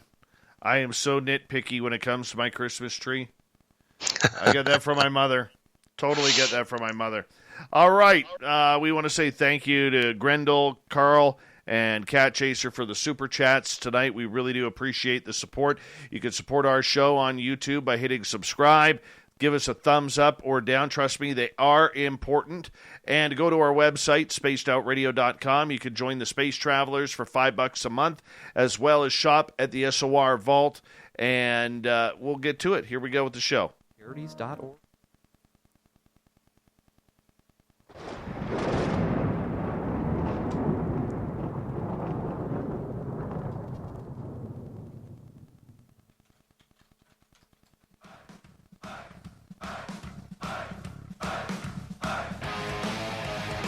We pass the halfway point of Spaced Out Radio tonight. Thank you for tuning us in. I'm Dave Scott, the guy behind the microphone with the incredible hair and not a bad beard. It's starting to come in very, very nice. Hey, I want to remind you that if you missed portions of this show or others, check out our free archives by going to youtube.com/Spaced Out Radio. Just do me the favor, hit that subscribe button. Our website is spacedoutradio.com, where we have a plethora of features for you, including rocking out to Bumblefoot and reading up on Captain Shirk's SOR Newswire. Follow us on Twitter at Spaced Out Radio and on Instagram at Spaced Out Radio Show. John Olsen is our guest tonight. He's a great author, has a few books out when it comes to strange occurrences emanating from his home in Utah and all around the United States. Stranger Bridgerland is the website. His latest book is Stranger US. You can find that right on Amazon. John, welcome back. Thank you so much. This has been great. I'm having a fun time. I don't know about you, but this is awesome. I love these stories. All right, let's continue on with a couple stories from your book. Oh, I'm just looking here. There's so many. Babysitting Bigfoot. This was one of my favorites. I love Bigfoot stories. I always have since I was younger, so I'm always excited when I get a Bigfoot story. This one came from Abigail. I'm trying to remember. I believe she contacted me as well through my website.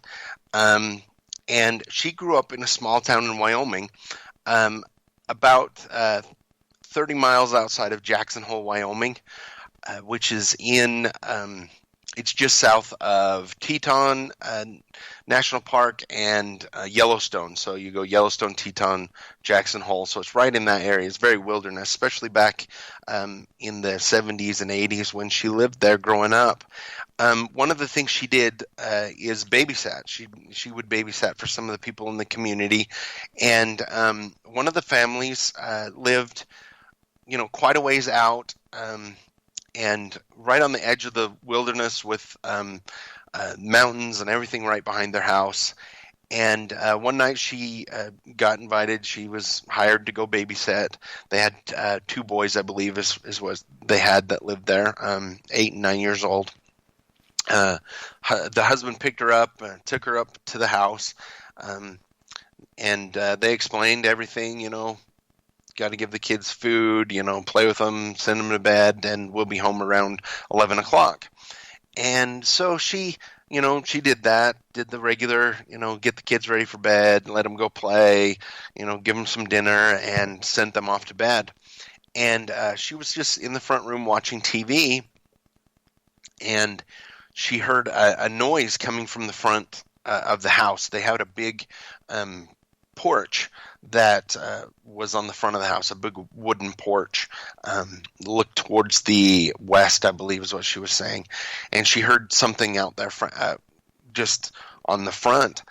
And she kind of snuck up and looked out the window, and she doesn't know what to expect. When you're on the edge of the forest like that and you're out in the wilderness, you get bears, you get, deer, you get all kinds of, creatures out there. And standing at the edge of the porch is this great big hairy monster. She said it's just huge. And she's watching it, and it's kind of just got its hand up above it playing with the rain gutter. And so she's kind of frozen. She doesn't know what to do. So she flips off the lights and kind of hides behind the couch. And this creature, this Bigfoot, walked down the porch, and she could hear it every step coming down, and she could, as she's looking behind the couch, she's hiding behind the couch, and she's trying to figure out, what's going on, what do I need to do. The phone is over by the door on the other side towards where the creature is. She doesn't want to move. She can see it peeking through the window. She can hear it walking back and forth on the porch, and she's kind of frozen. She doesn't know what to do. I can only imagine being in this situation. And about this time, headlights from the road start up the driveway. They had a long driveway, and as it flashes the house, she hears the creature run, across the porch, jump off, and take off running. And she sits there and just frozen behind the couch trying to figure out what to do. And before long, the parents come in through the back door in the kitchen, and she runs up to them and, crying and explaining what she saw. The husband takes the flashlight and grabs the gun and goes out and can't find the creature anywhere. But she finally gets calmed down, and they're able to take her home. But she said she refused to babysit for them again, and actually babysit anybody for a long time, just being afraid of being in the house. I find it interesting because the behavior of the Bigfoot, it would just seem to be really interested in the house, the way she said it was looking in the window and playing with the rain gutter, and I'm sure it meant no harm, obviously. You don't know, obviously, but I just found that really fascinating because she really hadn't heard much about Bigfoot before that. She read a lot after, she said, but she believes. She says, I definitely believe and know that it's a real creature. But I love that story. Just anytime anybody is able to, see or interact with a Bigfoot, Sasquatch it's one of my favorite stories. So. Yeah, it is a freaky encounter for someone young to have that. I mean, she must have been petrified. Did she call the police? She said that she's hiding behind the couch, and the phone was against the wall near the door towards where the creature was. So she was afraid to go to get to the phone, and she didn't know how long she was back there. She's just hoping that the creature would leave. At first she's wondering what it was, and then when she saw the huge hairy creature and explained it with, no neck and 8 feet tall, and so she was afraid to get to the phone at the time. And luckily enough, the parents came home, and the lights scared the creature off. So, but she was like, she wanted to get to the phone and call the police, but she was afraid to leave the back of the couch. She was afraid. She's like, the thing was so huge, I was afraid it would just bust through the front window and get me if I got anywhere near it. And I believe she was 14 or 15 at the time, not real old. So, like you say, it's really frightening. And she was used to, having bears and coyotes and other things, having grown up out in the country like that. But this was definitely something out of the ordinary that happened to her. But I personally love Bigfoot stories. It's like I said before, that's one of my bucket list things, is to someday finally see one and get that experience. Were there any footprints or handprints left over that they investigated afterwards? This was back in, she said, in the early 80s. So it wasn't like they, the parents kind of brushed it off after. I mean, not that they didn't believe her, but she said that he wasn't able to find any footprints when he went out and around. She says she can't remember real well, but it was probably pretty rocky and not somewhere that would make a good footprint. But she said that as far as she knew, they didn't see any handprints or anything like that. She said, I would imagine there were some, because he was doing everything from playing with the gutter, looking through the window.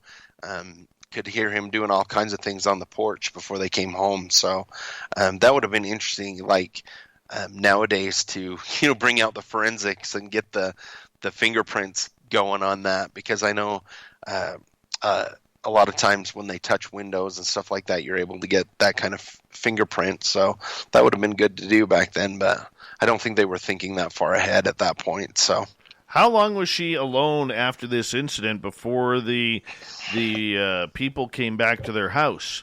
You know, she said that it was hard for her to tell because she was in that state of shock for so long, you know, but she figured that it was on the porch for at least 10 minutes doing something, messing around on the porch before they came. She said that was her best guess, was around 10 minutes, but she said it seemed like a lot longer than that when you're going through that and you're scared to death behind the couch, just kind of cowering back there. But now I can only imagine, you know, being that young and and having to deal with that. So.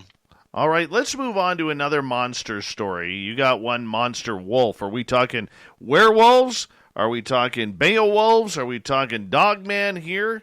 Lead us down the path. All right, so this one came from Alex and Steph, and they grew up in the Midwest, and during the 60s and 70s, they were going to college, they got married, and they loved to just take their VW bug and just travel, you know, the East Coast and travel everywhere they could. They wanted to see the country, and on one of their trips, they were going to the Dakotas, and they'd been traveling through the Dakotas, and they would just, you know, camp wherever they could and do whatever they could to make a little money, and they were outside of the Black Hills, not too far outside of the Black Hills in South Dakota. Pardon me. And they were outside of a place called Silver City. And I was looking, and there's actually several Silver Cities, so I'm not sure which one it would be. But they'd gone up and off-road just a little bit. They got their VW bug off the road far enough that they felt like they could camp and be safe. And they set up camp, and then they went for a little hike up the hill. And she said they went up and they came to a clearing, and she said she just got the weirdest feeling when they came into the clearing. And sitting in the clearing was a flat rock, and on top of the rock was some objects. There was an old bone handle knife. There were some small animal bones. Just different objects like that they looked Native American. And her husband went to go, you know, pick something up, and she's like, no, don't touch it. You know, I have no idea what it is. You know, let's not mess with it. This has got a really creepy vibe to it.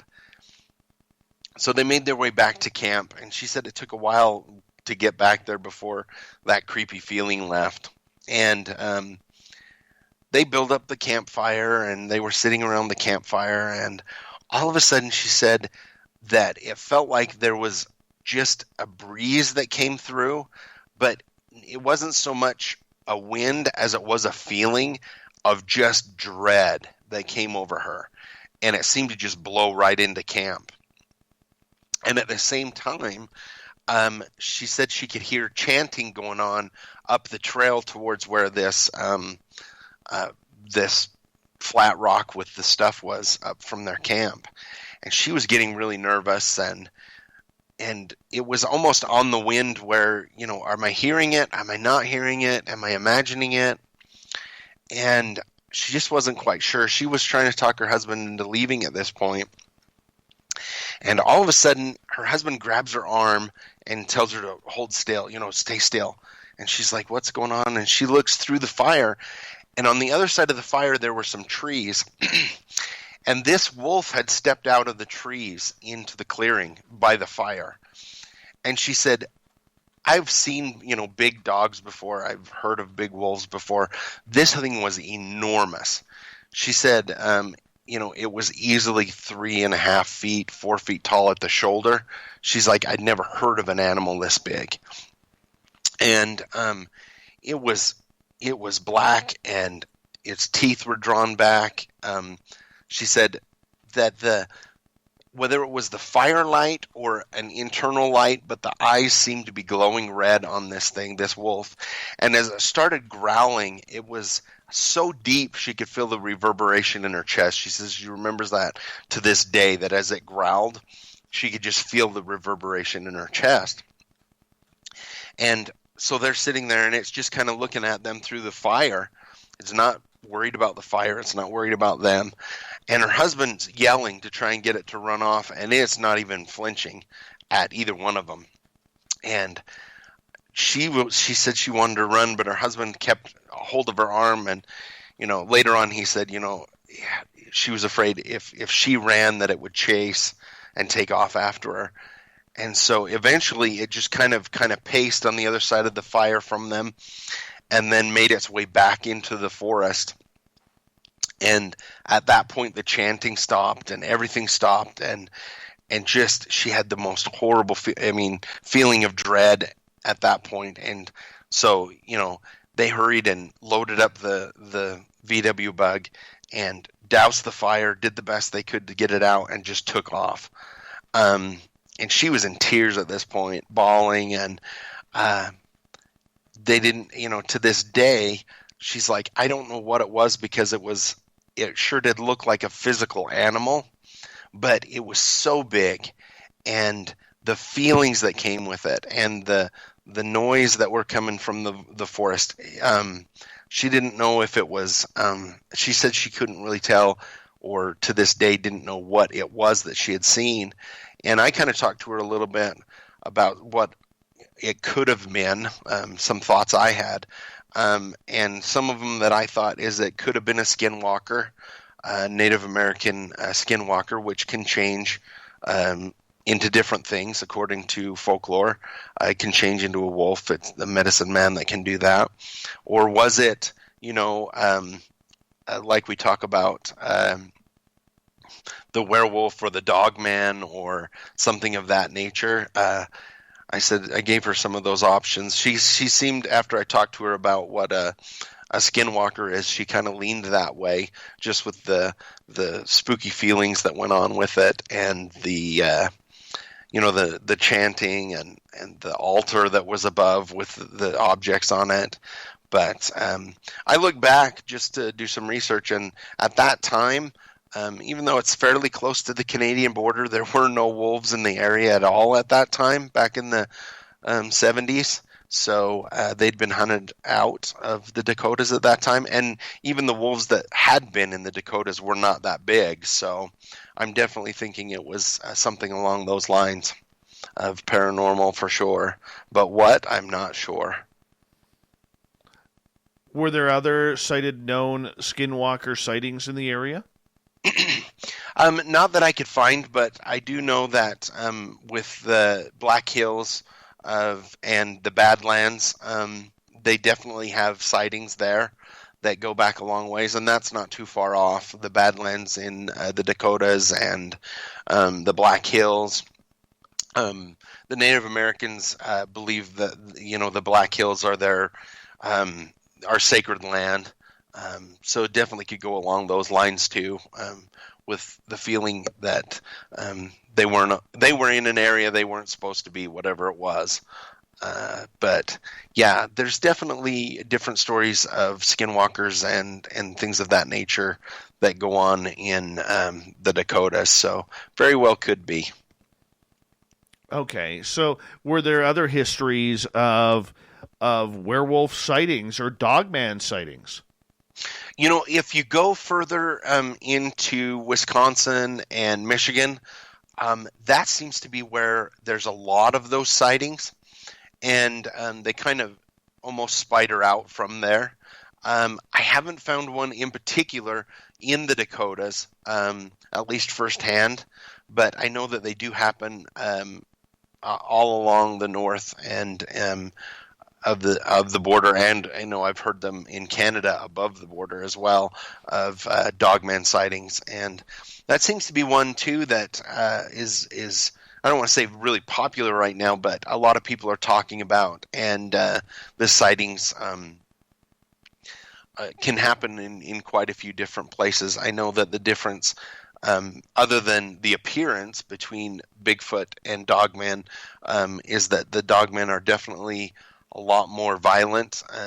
They seem to be, Sasquatch seems to not want to interact with people and don't necessarily want to scare people, whereas Dogmen definitely do. They seem to be a lot more violent towards people and a lot scarier, I guess you could say. So who knows if it could have been a Dogman sighting or if it was more along the lines of Skinwalker. I kind of tend towards Skinwalker after interviewing her, but you just never know. We have about 4 minutes here before we have to go to break. At the top of the hour, we have John Olsen talking about Dogman, werewolves, whatever it may be. Stranger Bridgerland is the topic, and Stranger US, his latest book. Now with this sighting, was this just a one-off occurrence, or was it something that this lady, had multiple occurrences with? No, it was a one-off for her. She had said that she had smaller experiences with the paranormal, meaning ghosts, or she talked about a few ghost stories that she had, but this was a one-off with the wolf and the Skinwalker. But I have to say that it's not unheard of when it comes to Skinwalkers and when it comes to sightings that the large wolf, large black wolf in particular, seems to be a running theme sometimes with people and having the sightings of that. And unlike some Dogman sightings where they sometimes are on 2 legs, sometimes on 4, these seem to be on 4 legs. So it's really interesting, though. I really like that story. It's amazing. And, when we come back from the break here in a few minutes' time, we're going to continue on because you've also looked into some UFO cases as well. Mm-hmm. Yeah, yep. That's definitely the stuff that I love, too, is UFOs and all the things that go along with that. It's one of my favorites. I keep saying that about everything, but I just love it all. But UFOs are in particular interesting to me. Whether how they relate, and I like thinking about how all of it kind of relates to each other, and if it does in a lot of ways. So, well, you know what? There has to be a tie in between. I am convinced there's a tie in between. Are you feeling that same way too? I do. For some reason, it all seems to tie together in some way or another. I'll share with you this really quick before we go to break. My 14-year-old son, we were talking one day, and he bring up the Matrix theory, that we live in a Matrix, and he said, well, if we live in a video game, he says some of the best video games have what are called Easter eggs, where the designers hide things in there. He says, what if UFOs and Bigfoot are all Easter eggs that we're supposed to find? And I said, that's an interesting thought. I mean, I hadn't thought of that, but maybe those are Easter eggs that have been put in by the designer of this Matrix for us to find and to keep us interested in. So, but I find that fascinating that it could all be intertwined somehow. Yeah, no kidding. And that's one of the theories that, when we all check out, we get to ask some questions, hopefully. Right. And that's one of the ones we're going to ask. I think it's a logical perception. It really is a logical perception. John, I'm going to get you to hold on right there because we are going to go to break at the top of the hour. John Olsen, Stranger US. We continue the talk a little bit about UFO stories that John has collected for his latest book, which can be bought on Amazon. His website is strangerbridgerland.com. I highly suggest you check it on out. And, of course, after we get through with John, we will bring you the SOR Newswire from Captain Shirk, a.k.a. Shirky Poo, and the Thought of the Dave. Stay tuned. More Spaced Out Radio coming up right after this.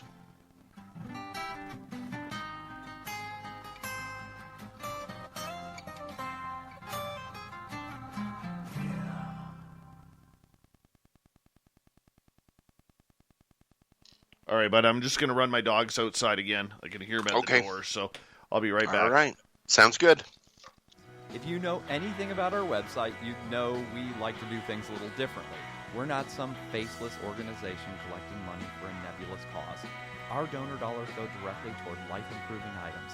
Then we give those items directly to an underdog who needs it most. To become a donor with Spaced Out Radio's official charity, Chive Charities, just go to chivecharities.org/donate. For the price of 1 cup of coffee a month, you can become an SOR Space Traveler. The Space Travelers Club is a place where you can interact with other listeners, either live during the show or on our great forum. We want your stories, pictures, comments, and ideas. You'll get live video streams, exclusive content, and be a part of our newsletter. Stay in touch with everything SOR. The Space Travelers Club is just $5 a month at spacedoutradio.com. Hello, this is your guitar man, Ron Bumblefoot Thal, and I have to tell you, I love the response I get for Little Brother is Watching from Spaced Out Radio fans. It's amazing how music can inspire and make people think deeper about what's going on in the supernatural world. You can head over to my website, bumblefoot.com, to check out my music, my guitar workshops, my touring, even check out some of the hot sauces that I'm working on. And make sure you keep on listening, because with Spaced Out Radio, you know Little Brother is watching. Hi there, this is the paranormal lawyer Michael W. Hall. I'd like to invite you to listen in each Sunday night where we're going to open up your eyes to everything strange and paranormal. I will be hosting some great guests with topics that affect us all, such as UFOs, ghosts, and everything paranormal. Let's learn together on Spaced Out Radio Sunday with myself, Michael W. Hall, the paranormal lawyer at spacedoutradio.com. We're adding to the entertainment online for Spaced Out Radio. I'm Amber Beckrud, and I want to invite you to subscribe to our YouTube channel and check out Cryptid Tales, where I will take you on a journey into some of the strangest legends and lore from around the world, relaying the stories to you of the strange creatures and experiences that people have had throughout time. You can find Cryptid Tales at youtube.com/Spaced Out Radio. And while you're there, don't forget to check out our free archives and leave a comment. See you there.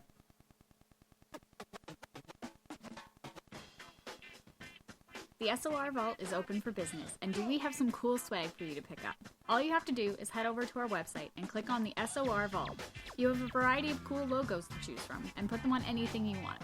T-shirts, hoodies, hats, coffee mugs, you name it, we can get it to you. So do your shopping by supporting the store you love. Get your Spaced Out Radio swag at the SOR Vault today.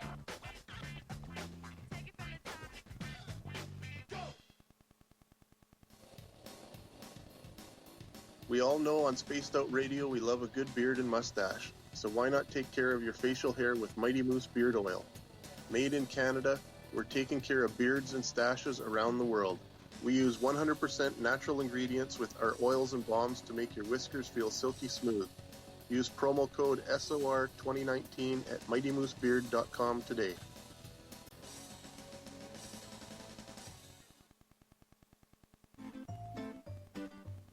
Looking for creative ways to get your company out in the public? How about advertising on Spaced Out Radio? Our sales department is waiting to hear from you, and we can work around any budget. From commercial spots to banners to special promotions, there are many opportunities to get your name and product out to our SOR listeners. For a price guide and more information, please contact us at sales@spacedoutradio.com. We are scouring the world for the most intriguing stories of your day. Take the time to read up on the SOR Newswire, where our team, led by Captain Shirk, will deliver to you some of the best paranormal and supernatural news, along with some stories that will blow your mind from the weird to the wacky. All right, buddy, I'm back. We got just over 2 minutes. Sounds good. All right, so I'll get you to stick through the break at the bottom of the hour, so that way I can say goodnight to you properly. Okay. If you don't mind. Yep, that'll be just fine.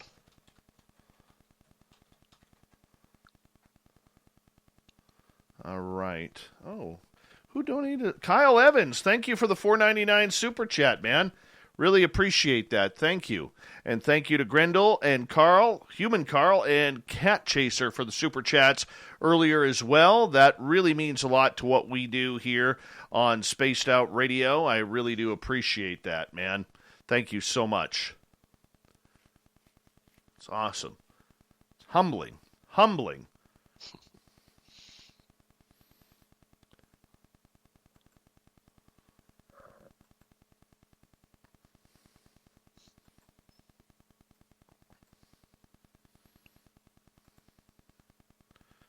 All right, we got just over a minute here. All right, sounds good.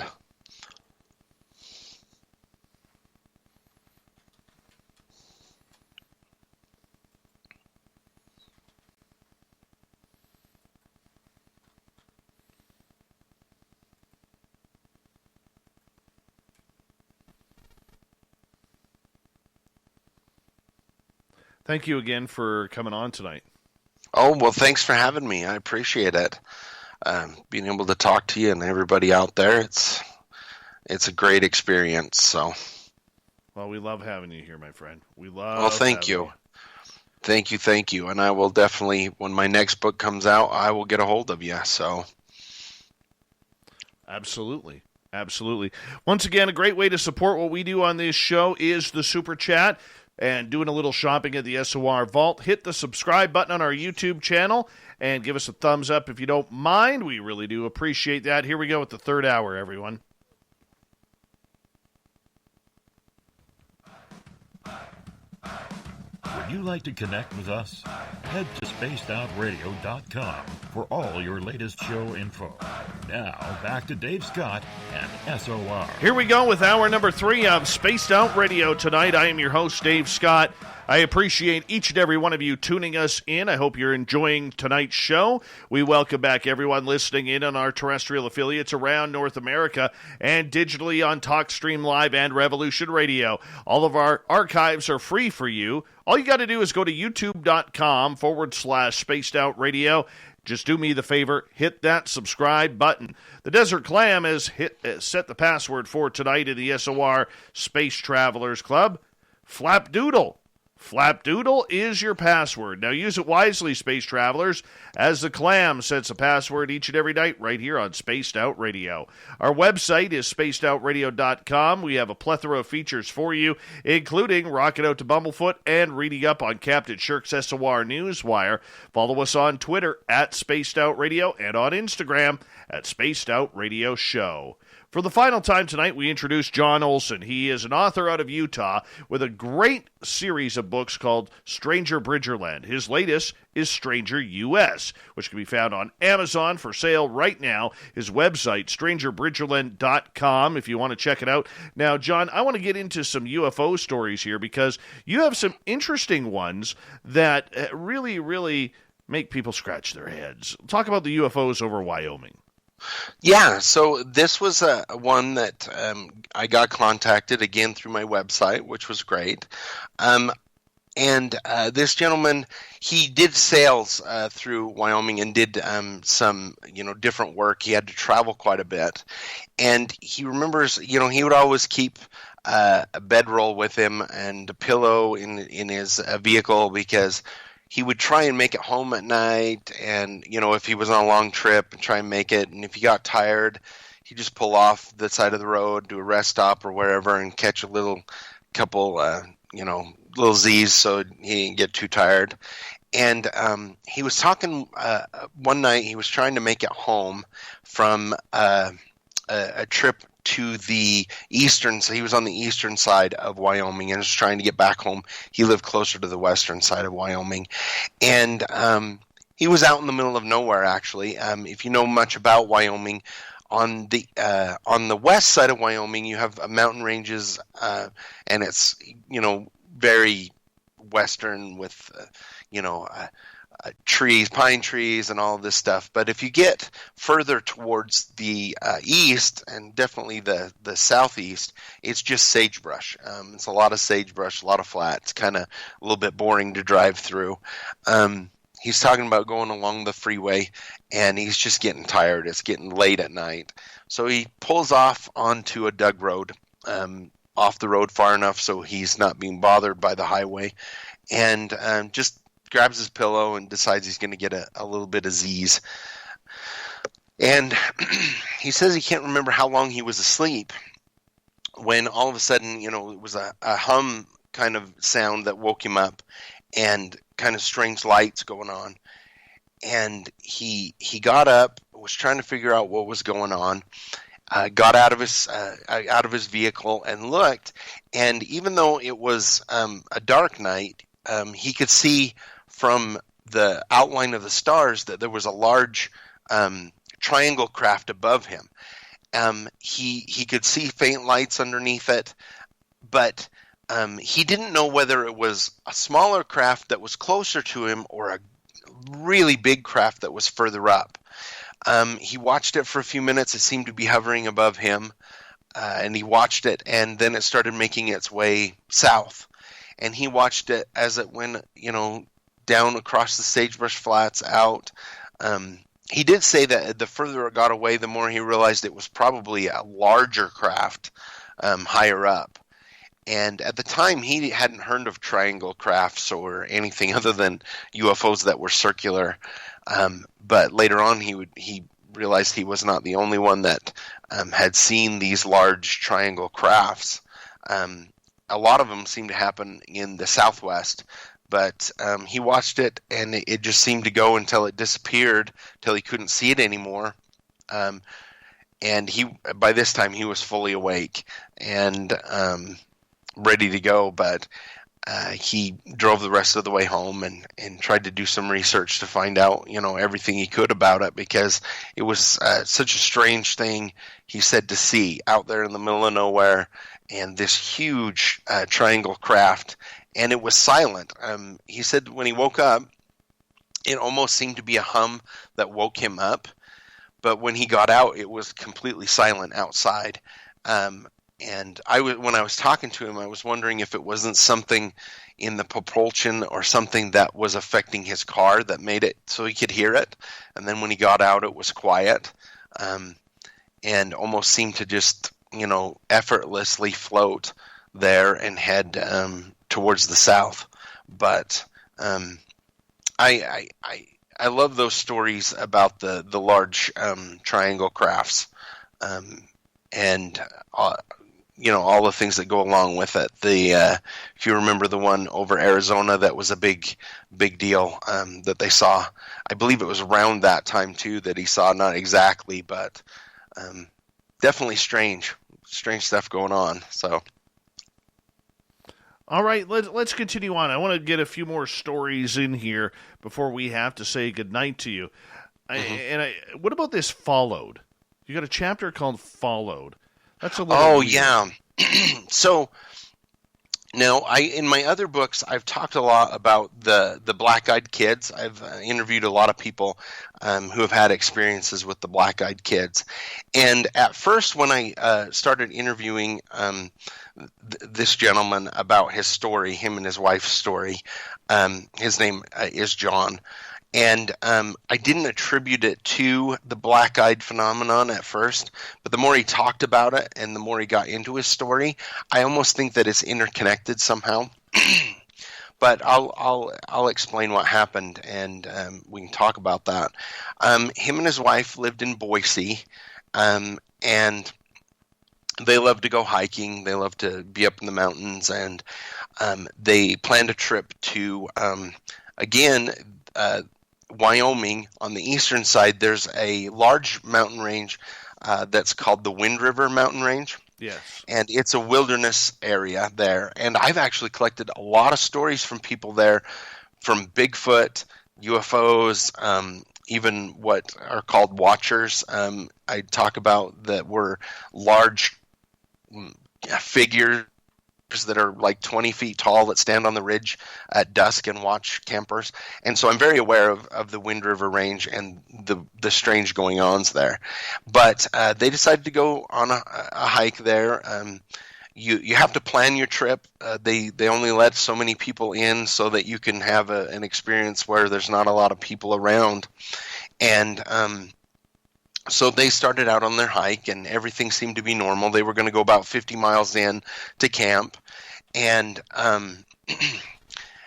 they got in about 10 miles, and they just started getting this weird feeling that they were being watched, which is not unusual when you go in the mountains. Sometimes that happens. But after a while, he noticed to his left in the tree line that there was some movement. He would catch movement in the tree line along with this creepy feeling. And he kind of, let his wife know, there's something in the trees, it might be just deer or something, but, we'll keep an eye on it. And they kept hiking. And after they got up a little bit further, down off the trail and towards where the movement was, there was a gentleman standing there just between the trees. And he seemed to be almost in old style. He said that it looked like Amish clothes is how he explained it. Large black brimmed hat, white shirt, really out of place for being up in the mountains. And he calls out to the guy, and the guy just stands there. He can't see a lot of the features. And so he starts walking towards the guy because he wants to know what's going on. And before he gets to the guy turns and walks into the trees and disappears. He goes over there, can't find the guy, can't see where it's going on, where he went. Can't really find any tracks, so he goes back to his wife, and they keep going along the trail. And she's getting nervous at this time, and he is. And sure enough, another figure shows up again in the tree line. And again, before they can get to him, they walk back into the tree line and disappear.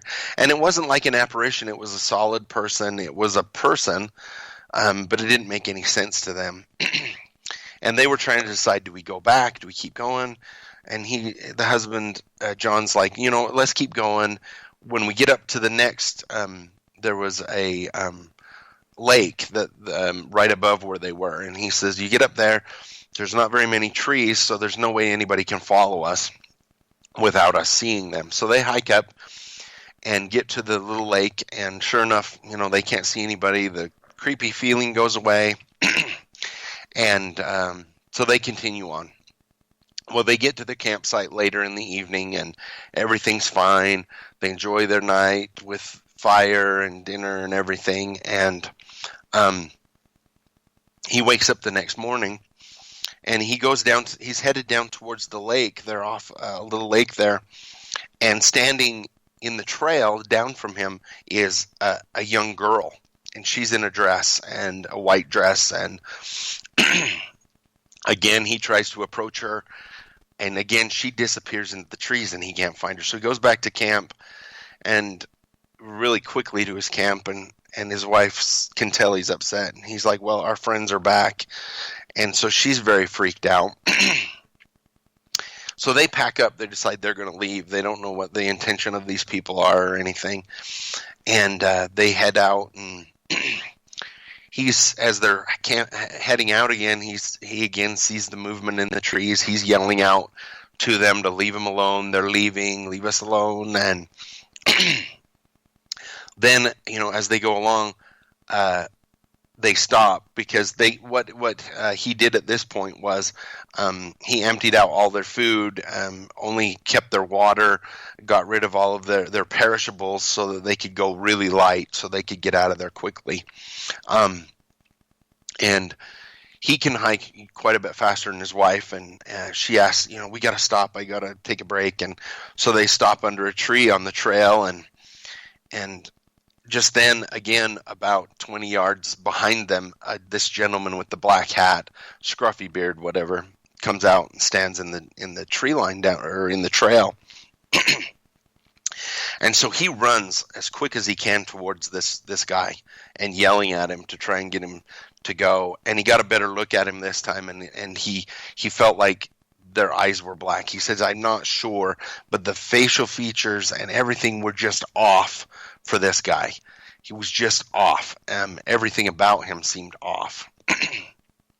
And again, right before he gets there, the guy steps off the trail and completely disappears. So he goes back, he actually takes most of the stuff from his wife's backpack so she can go really light. And they head down the trail. Creepy feeling. They're followed all the way out. They eventually get to the car and leave. They're gone. And as I talked to him about his experience and going through and trying to get some more details about it and stuff, he felt like it was extremely strange that they were able to disappear into the foliage, especially where they had white clothes on. They, it wasn't like they were in camouflage or something like that. The creepy feeling that came along with them, just the entire thing was just so bizarre. And they definitely felt like they were in danger the whole time. And definitely never went back to the Wind River Range, neither one of them. But it makes me wonder, what it could be, what kind of phenomenon this was. And I keep coming back to the Black-Eyed Kids and if it could be something along that line of strange going-ons. But it was definitely one of those things that, made the hair stand up on my neck, because I've been in the wilderness and I've been in situations that are really strange like that. And I would definitely not want to be in that situation whatsoever. All right, my friend, I think we got about 8 minutes left, which means the way you tell these stories so descriptively, I think we have time for one more here. And I don't think we're going to get too much more into that. We'll just have to tell everybody to go over to Amazon to pick up your book, Stranger US, because it's a lot of great stories like this. And one of the things that I always like is anything to do with people. And when people are involved, like doppelgangers or ghosts that look like people it kind of freaks me out a little bit. And so you have this one chapter called Not My Cousin 2. Right. So what's really interesting about that, and the reason it's called Not My Cousin 2, in one of my my first books, I interviewed a gentleman who had an encounter where he was camping with his family, cousins and uncles and everything, and the kids went. He was a kid at the time, and they went out and were playing hide and seek. And out of nowhere, his cousin that he was very close to, appeared on the trail. They weren't supposed to leave, the little area that they were in, but his cousin showed up and kept trying to get him to follow him up the trail. He didn't speak to him, but he kept motioning for him, and he would go up to where he was, and he would be further up the trail, and before long, he's way up this mountain. Well, he decides this is not where I'm supposed to be. I don't know what my cousin's problem is. And he runs back to camp. And when he gets there, he finds out that his cousin was actually there the whole time. He never left camp. Well, when I told that story on a radio show at one point, I had actually had about 3 different people contact me who said, I've had almost that exact same situation happened to me, where a cousin that I was close to, something was mimicking my cousin, trying to get me to go somewhere that I wasn't supposed to go. So this was one that I decided to add to my new book. And I'm trying to remember her name. I'm trying to find her name exactly.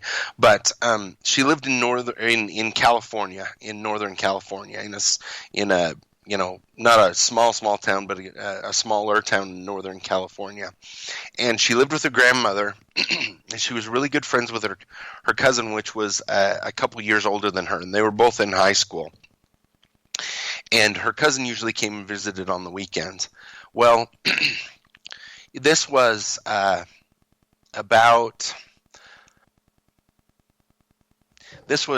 she was about a freshman in high school, and it was a Friday afternoon after school, and she had missed the bus, and she was walking home, and she had to walk by an abandoned building to get home back to her grandmother's house. She was being raised by her grandmother at the time, and her cousin was inside the building and was, motioning for her to follow her. And she's like, what are you doing here? You're not supposed to be here.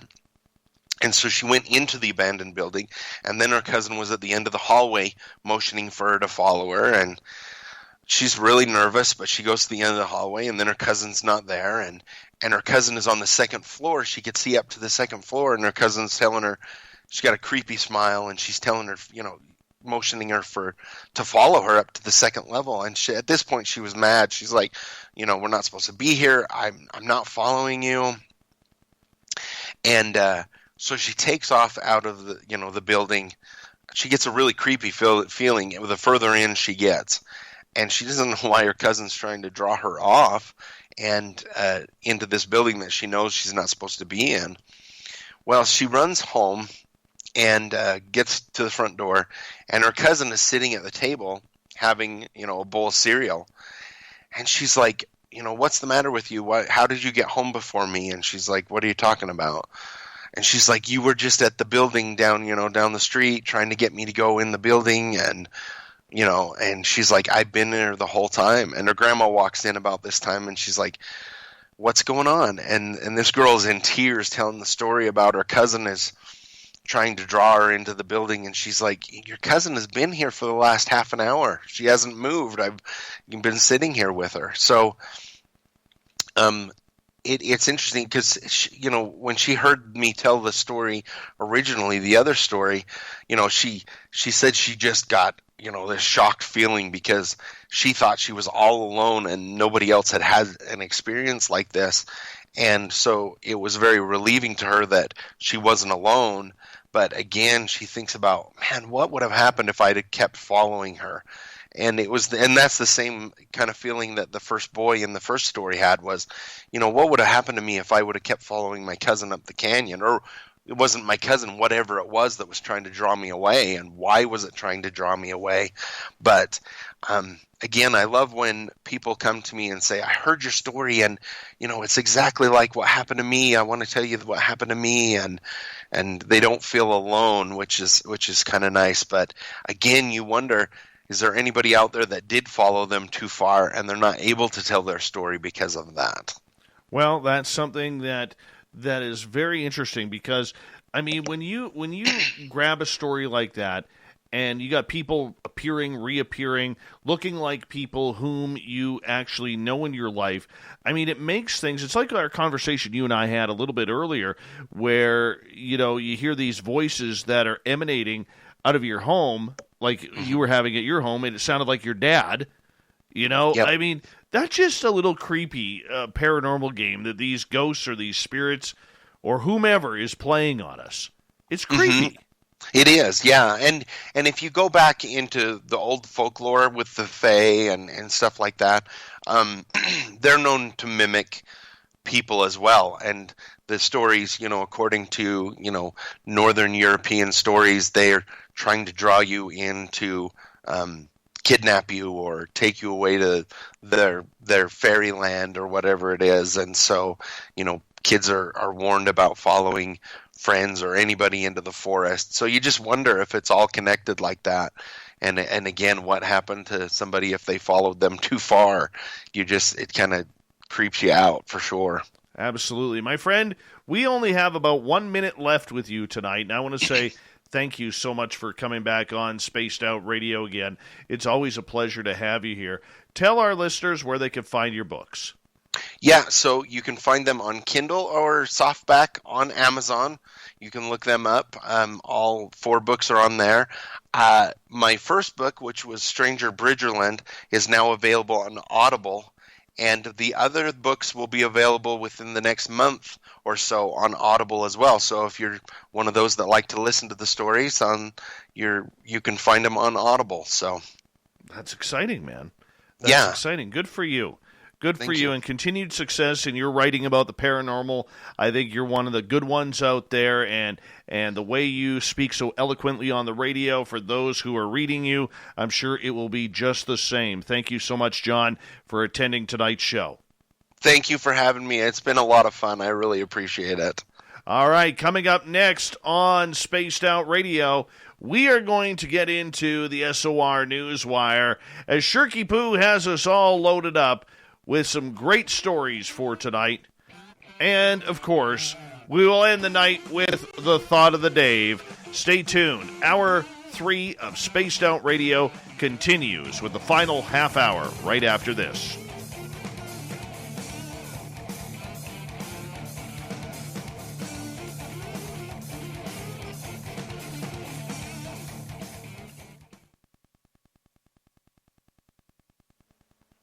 Hey, buddy, thank you so much for doing this. No problem. Your voice just held out, man. Your voice just held out.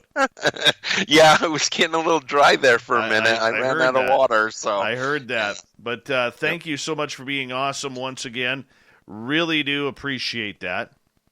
No problem. Thanks. I just love coming on and getting the word out about my book. I appreciate you letting me do that and just visiting with you. It's you make it easy. You're just such a great interviewer, and you do a great job. Really do. Oh, I appreciate that. You're way too kind. John, I'm going to let you go here because I got to prepare for the news wire.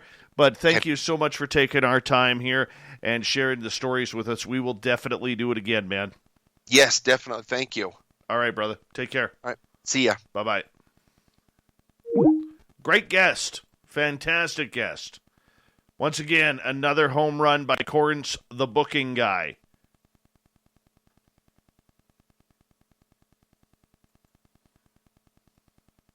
Fantastic.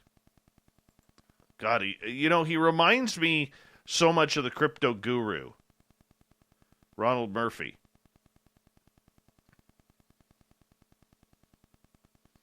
All right, let's see.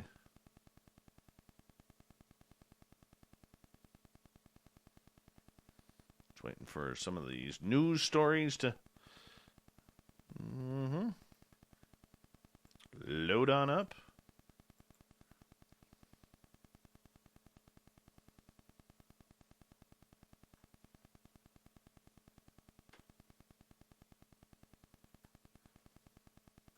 Oh, we're definitely leading with this one. Oh, Shirky Poo got us a good one. Shirky Poo got us a good one this month. Or tonight to start off. Way to go, Shirky Poo.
Got 9. That's good. We're good. Hey, Roy. How you doing, buddy? Hope you're having a good night, man. Hi, Brian Smith. Welcome. Look at the chat room go. You guys, I can't even keep up. What inspired me to start Spaced Out Radio? blamed a guy named Johnny Enoch, who came over to my house, forced me or convinced me to skip out on front row tickets to Slash with Miles Kennedy and the Conspirators, and came over for a beer and made me basically said, you got a lot of stories, you got the journalism background, you got the radio background, you should be doing this. And that's how it all began. October 2nd, 2014, November 30th, 2014, we went to air.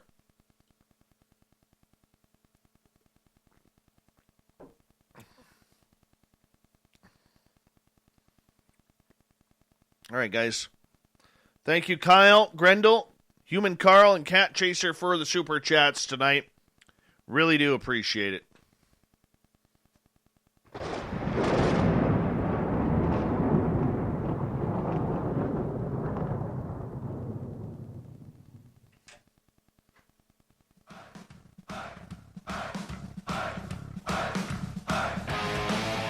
We've rounded third. We're heading for home tonight on Spaced Out Radio.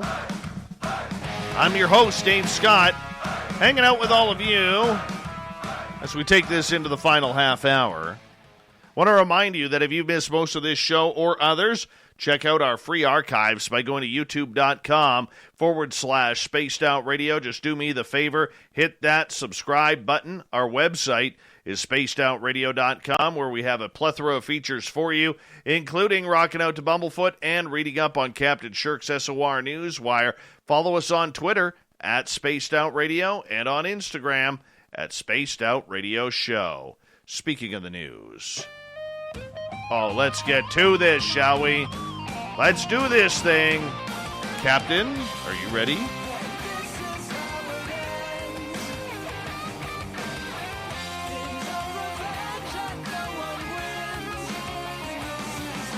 The news is always changing, which is why we bring you the SOR Newswire at the back end of every show, where we get to the weird, the strange, the wacky, and sometimes, just sometimes, the absolute odd.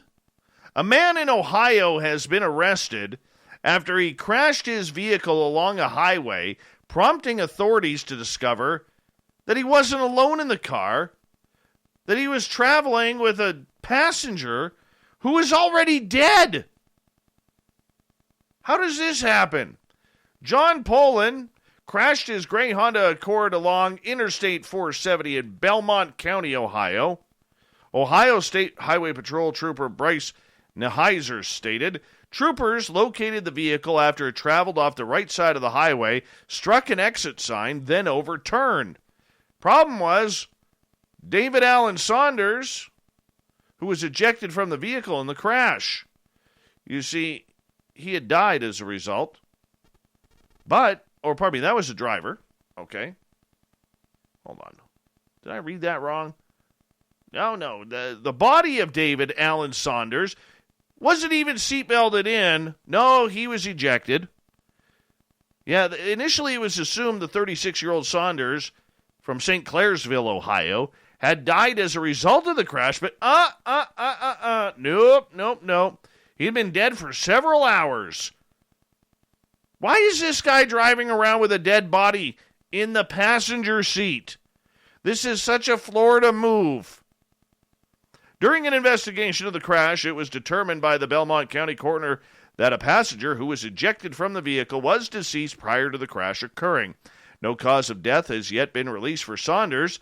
Matt Arbenz, the chief of the St. Clairsville Police Department, states that an official cause of death will not be released until an autopsy is complete by the end of the week. But he said the indications and information thus far are pointing to an overdose. Saunders had been, okay, here it is. So basically, they got high, probably on fentanyl or heroin. Maybe cocaine if they had a few bucks in the bank.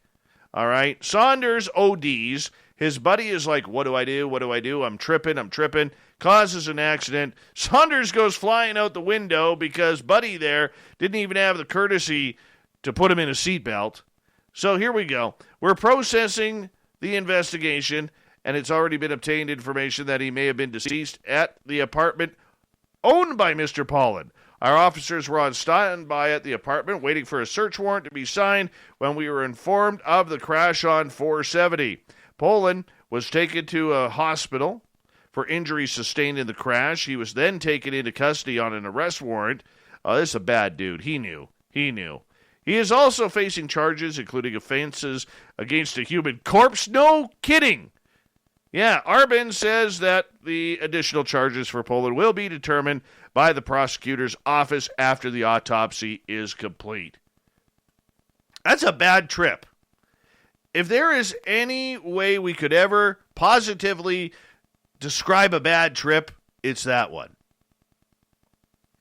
A French military plane scared the heck out of people in Paris when it broke the sound barrier and startled Parisians after it was scrambled to aid two commercial aircraft who had lost radio contact. Players at the French Open Grand Slam tennis tournament paused play in astonishment. People in Paris have been on edge following last week's knife attack, deemed a terrorist act by authorities. This time, French police hastened to urge residents fearful of an explosion not to call emergency services.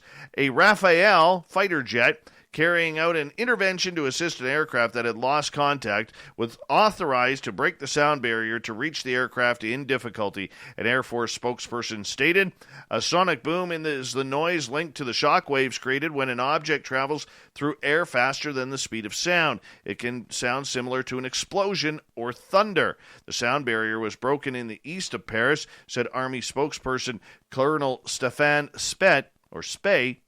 Yes. Or is it neuter? Spay? Neuter? Yeah, sorry.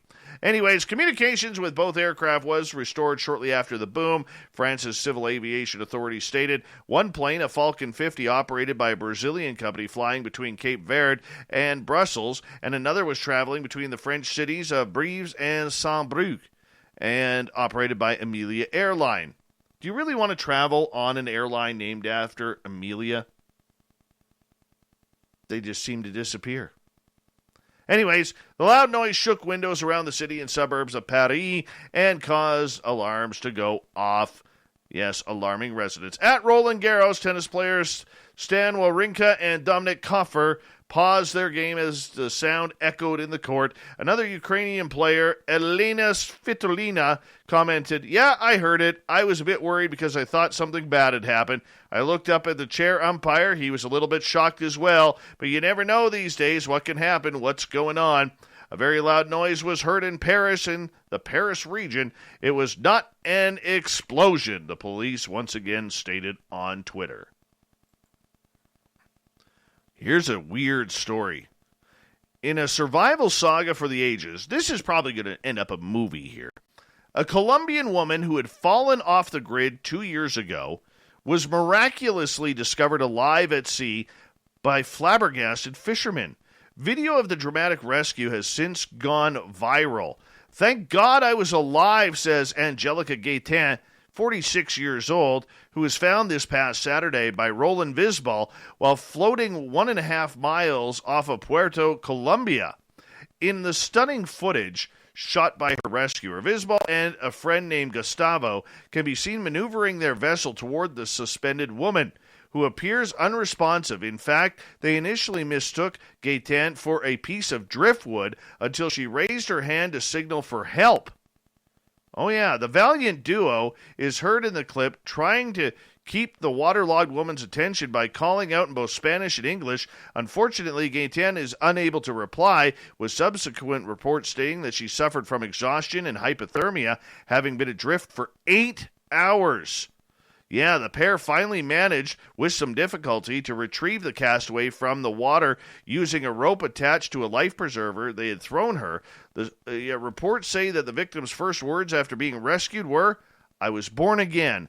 God did not want me to die." Further attempts to make conversation and give her water backfired as Gaetan burst into tears on camera, apparently overcome with emotion over her terrifying ordeal. Fortunately, the heroic fisherman managed to bring the survivor to shore, where she was reportedly tended to by kind locals before being taken to hospital. After Gaetan was identified, her harrowing backstory came to light. As it turns out, the drifter had fallen out of touch with her family 2 years ago, and they had no idea where she was until now. She later told people that the gut-wrenching predicament was the culmination of 20 years of domestic abuse she said she had suffered at the hands of her partner. The abuse began in the first pregnancy. He beat me. He violently abused me, Gaetan revealed in a shocking news reel.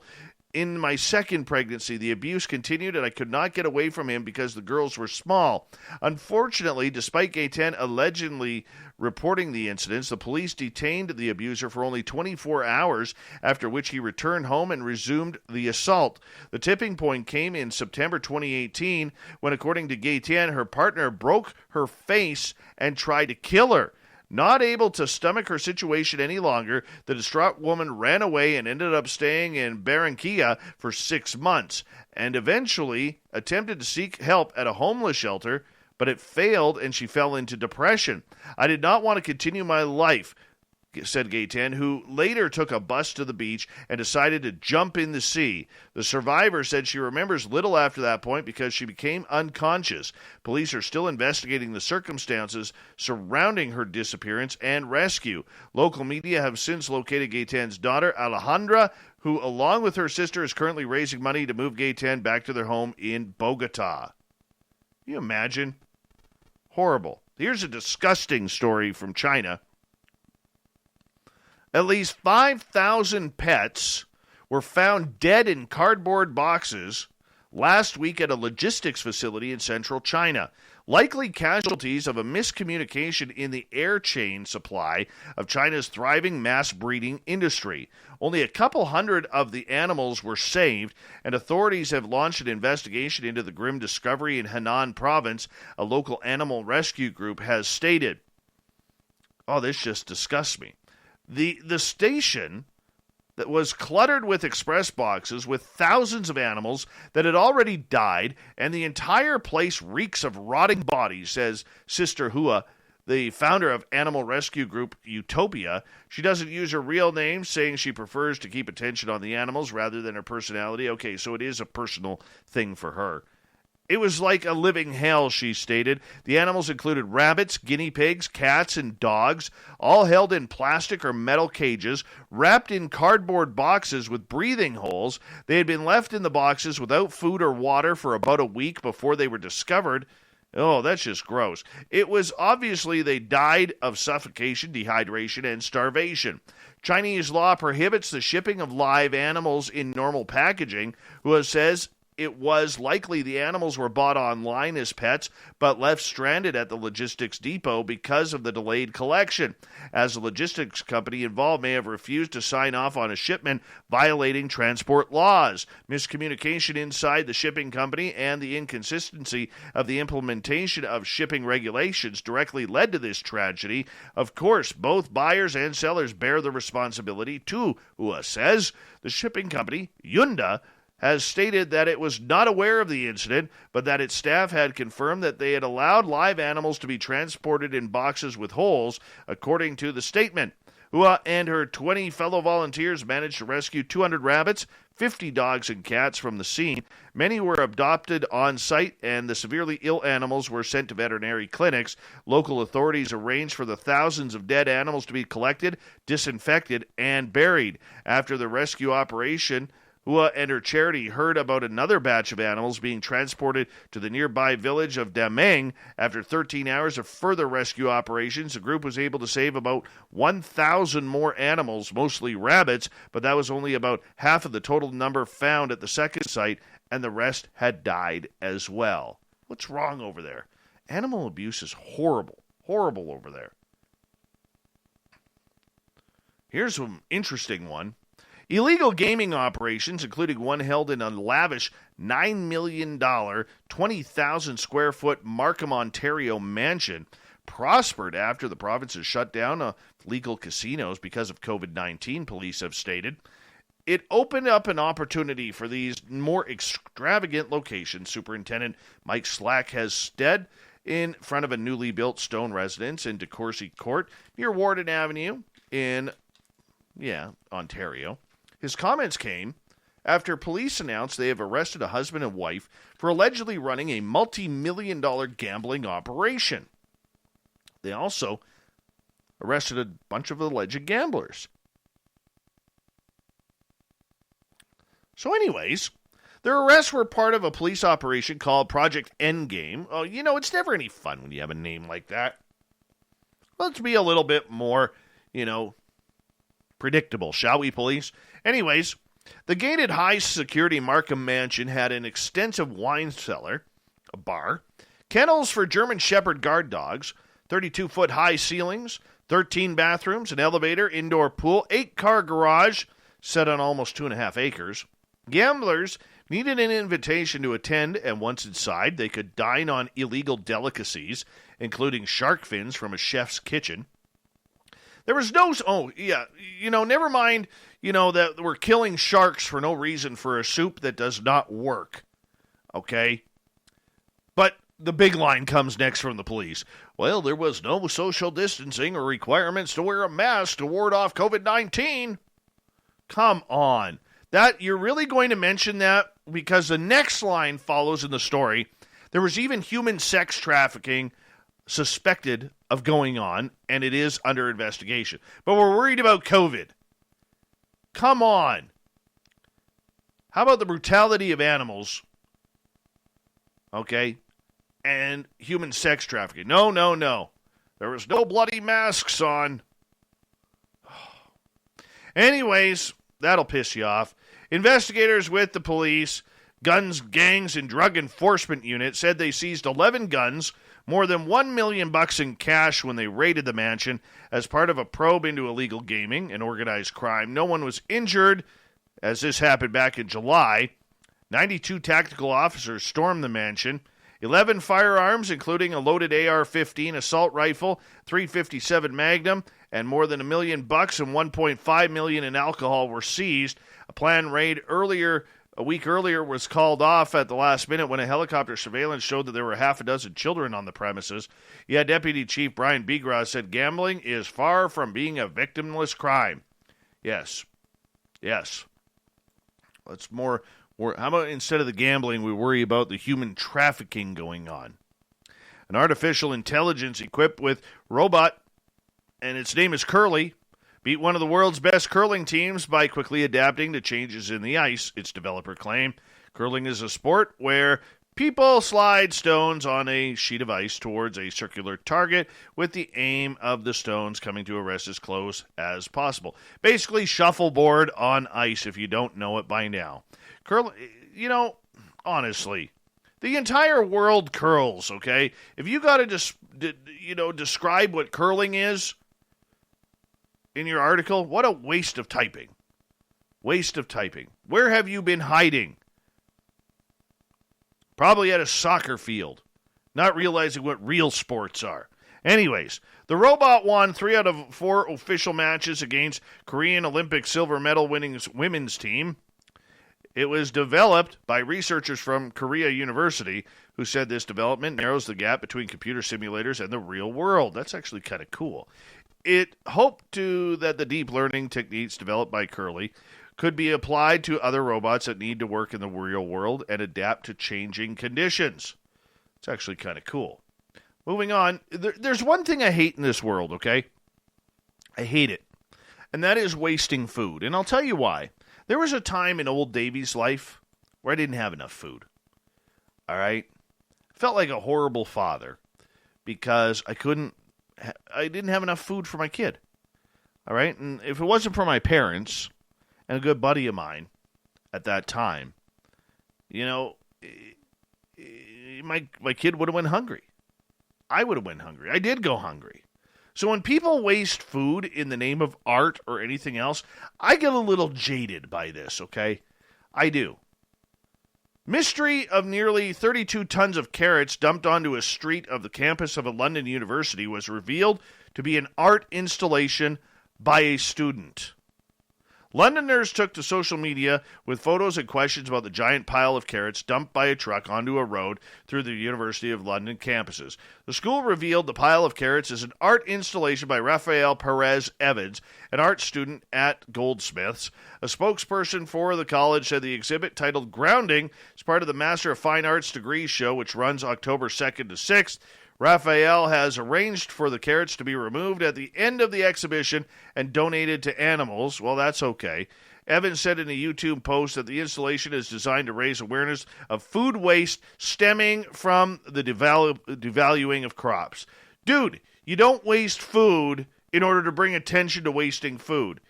You're not an artist. You're a jerk for wasting food.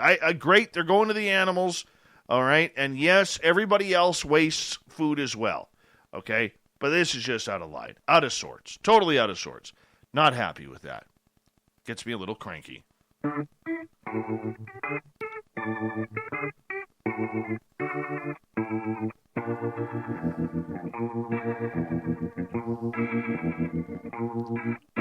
Thought of the Dave happens every night at this time, where we ask a question on our Facebook and Twitter pages, then read your responses on the air because we love the audience participation around here. Today's Thought of the Dave is as follows. We're at the start of Halloween season. What are some strange tales that should be investigated? John. Sorry, Dave. Nothing scarier than 2020. R.I.P. Halloween. Graham. Small spritlings who wear black and dance by the pale moonlight of spring. Haunted history in BC. I think angels or guardian angels is a fascinating subject. Had one experience that I can't explain any other way. Oddly, I was thinking about it. Not spooky, but intriguing. Dominic wants more reports on the Rendlesham Forest. I think that one's been beaten to death. I really do. Let's move on here. Alex. Oh, he got a bunch. Gray Man, Ben McDewey. Chernobyl, Man Monkey, more caves, zombies in Haiti. Davey. Why in the UK have we adopted U.S.-style Halloween celebrations? Why do some people eat breakfast for lunch or dinner? You know? Exactly, Davey. Exactly. Never a need for breakfast for dinner. Penman. Why Carl hasn't returned to your place, Dave? We need to know. And Daryl gets final word. Joplin, Missouri. I want to know what the spooky lights are all about. Thank you for everybody participating in the Thought of the Day. We'll do it all again tomorrow on Facebook and Twitter. Thanks to Captain Shirk for a wonderful news hour, or half hour that would be, on the SOR Newswire. And to John Olsen for coming on in and giving us a great discussion about his latest book, Stranger U.S. Oh, yeah, it was a fun show tonight. Absolutely fun. As we kick off a brand new month here on Spaced Out Radio. Hey, we're in the Halloween running area here. Have you picked your costume yet? I have not. Who knows what I will be. We got Mr. Ron Bumblefoot Thaw rocking in the background with Little Brother is Watching. Bumblefoot is the official music of Spaced Out Radio, rocking us in and out of every single show. Get your horns up for the guitar god himself. Special thanks to everybody listening in at home, at work, in your cars, wherever you may be. Everybody in our chat rooms on Spreaker, YouTube, LGAB, Revolution Radio, Facebook, Space Travelers Club at our website, and on Twitter at hashtag Spaced Out Radio. You were absolutely fantastic tonight. Remember, this show is copyright by Spaced Out Radio and SOR Media Ventures Limited. Thank you so much for choosing to share your evening with us, because together, my friends, say it with me, we're watching. We own the night. Mr. Bumblefoot, we need a favor. We need you to take us home.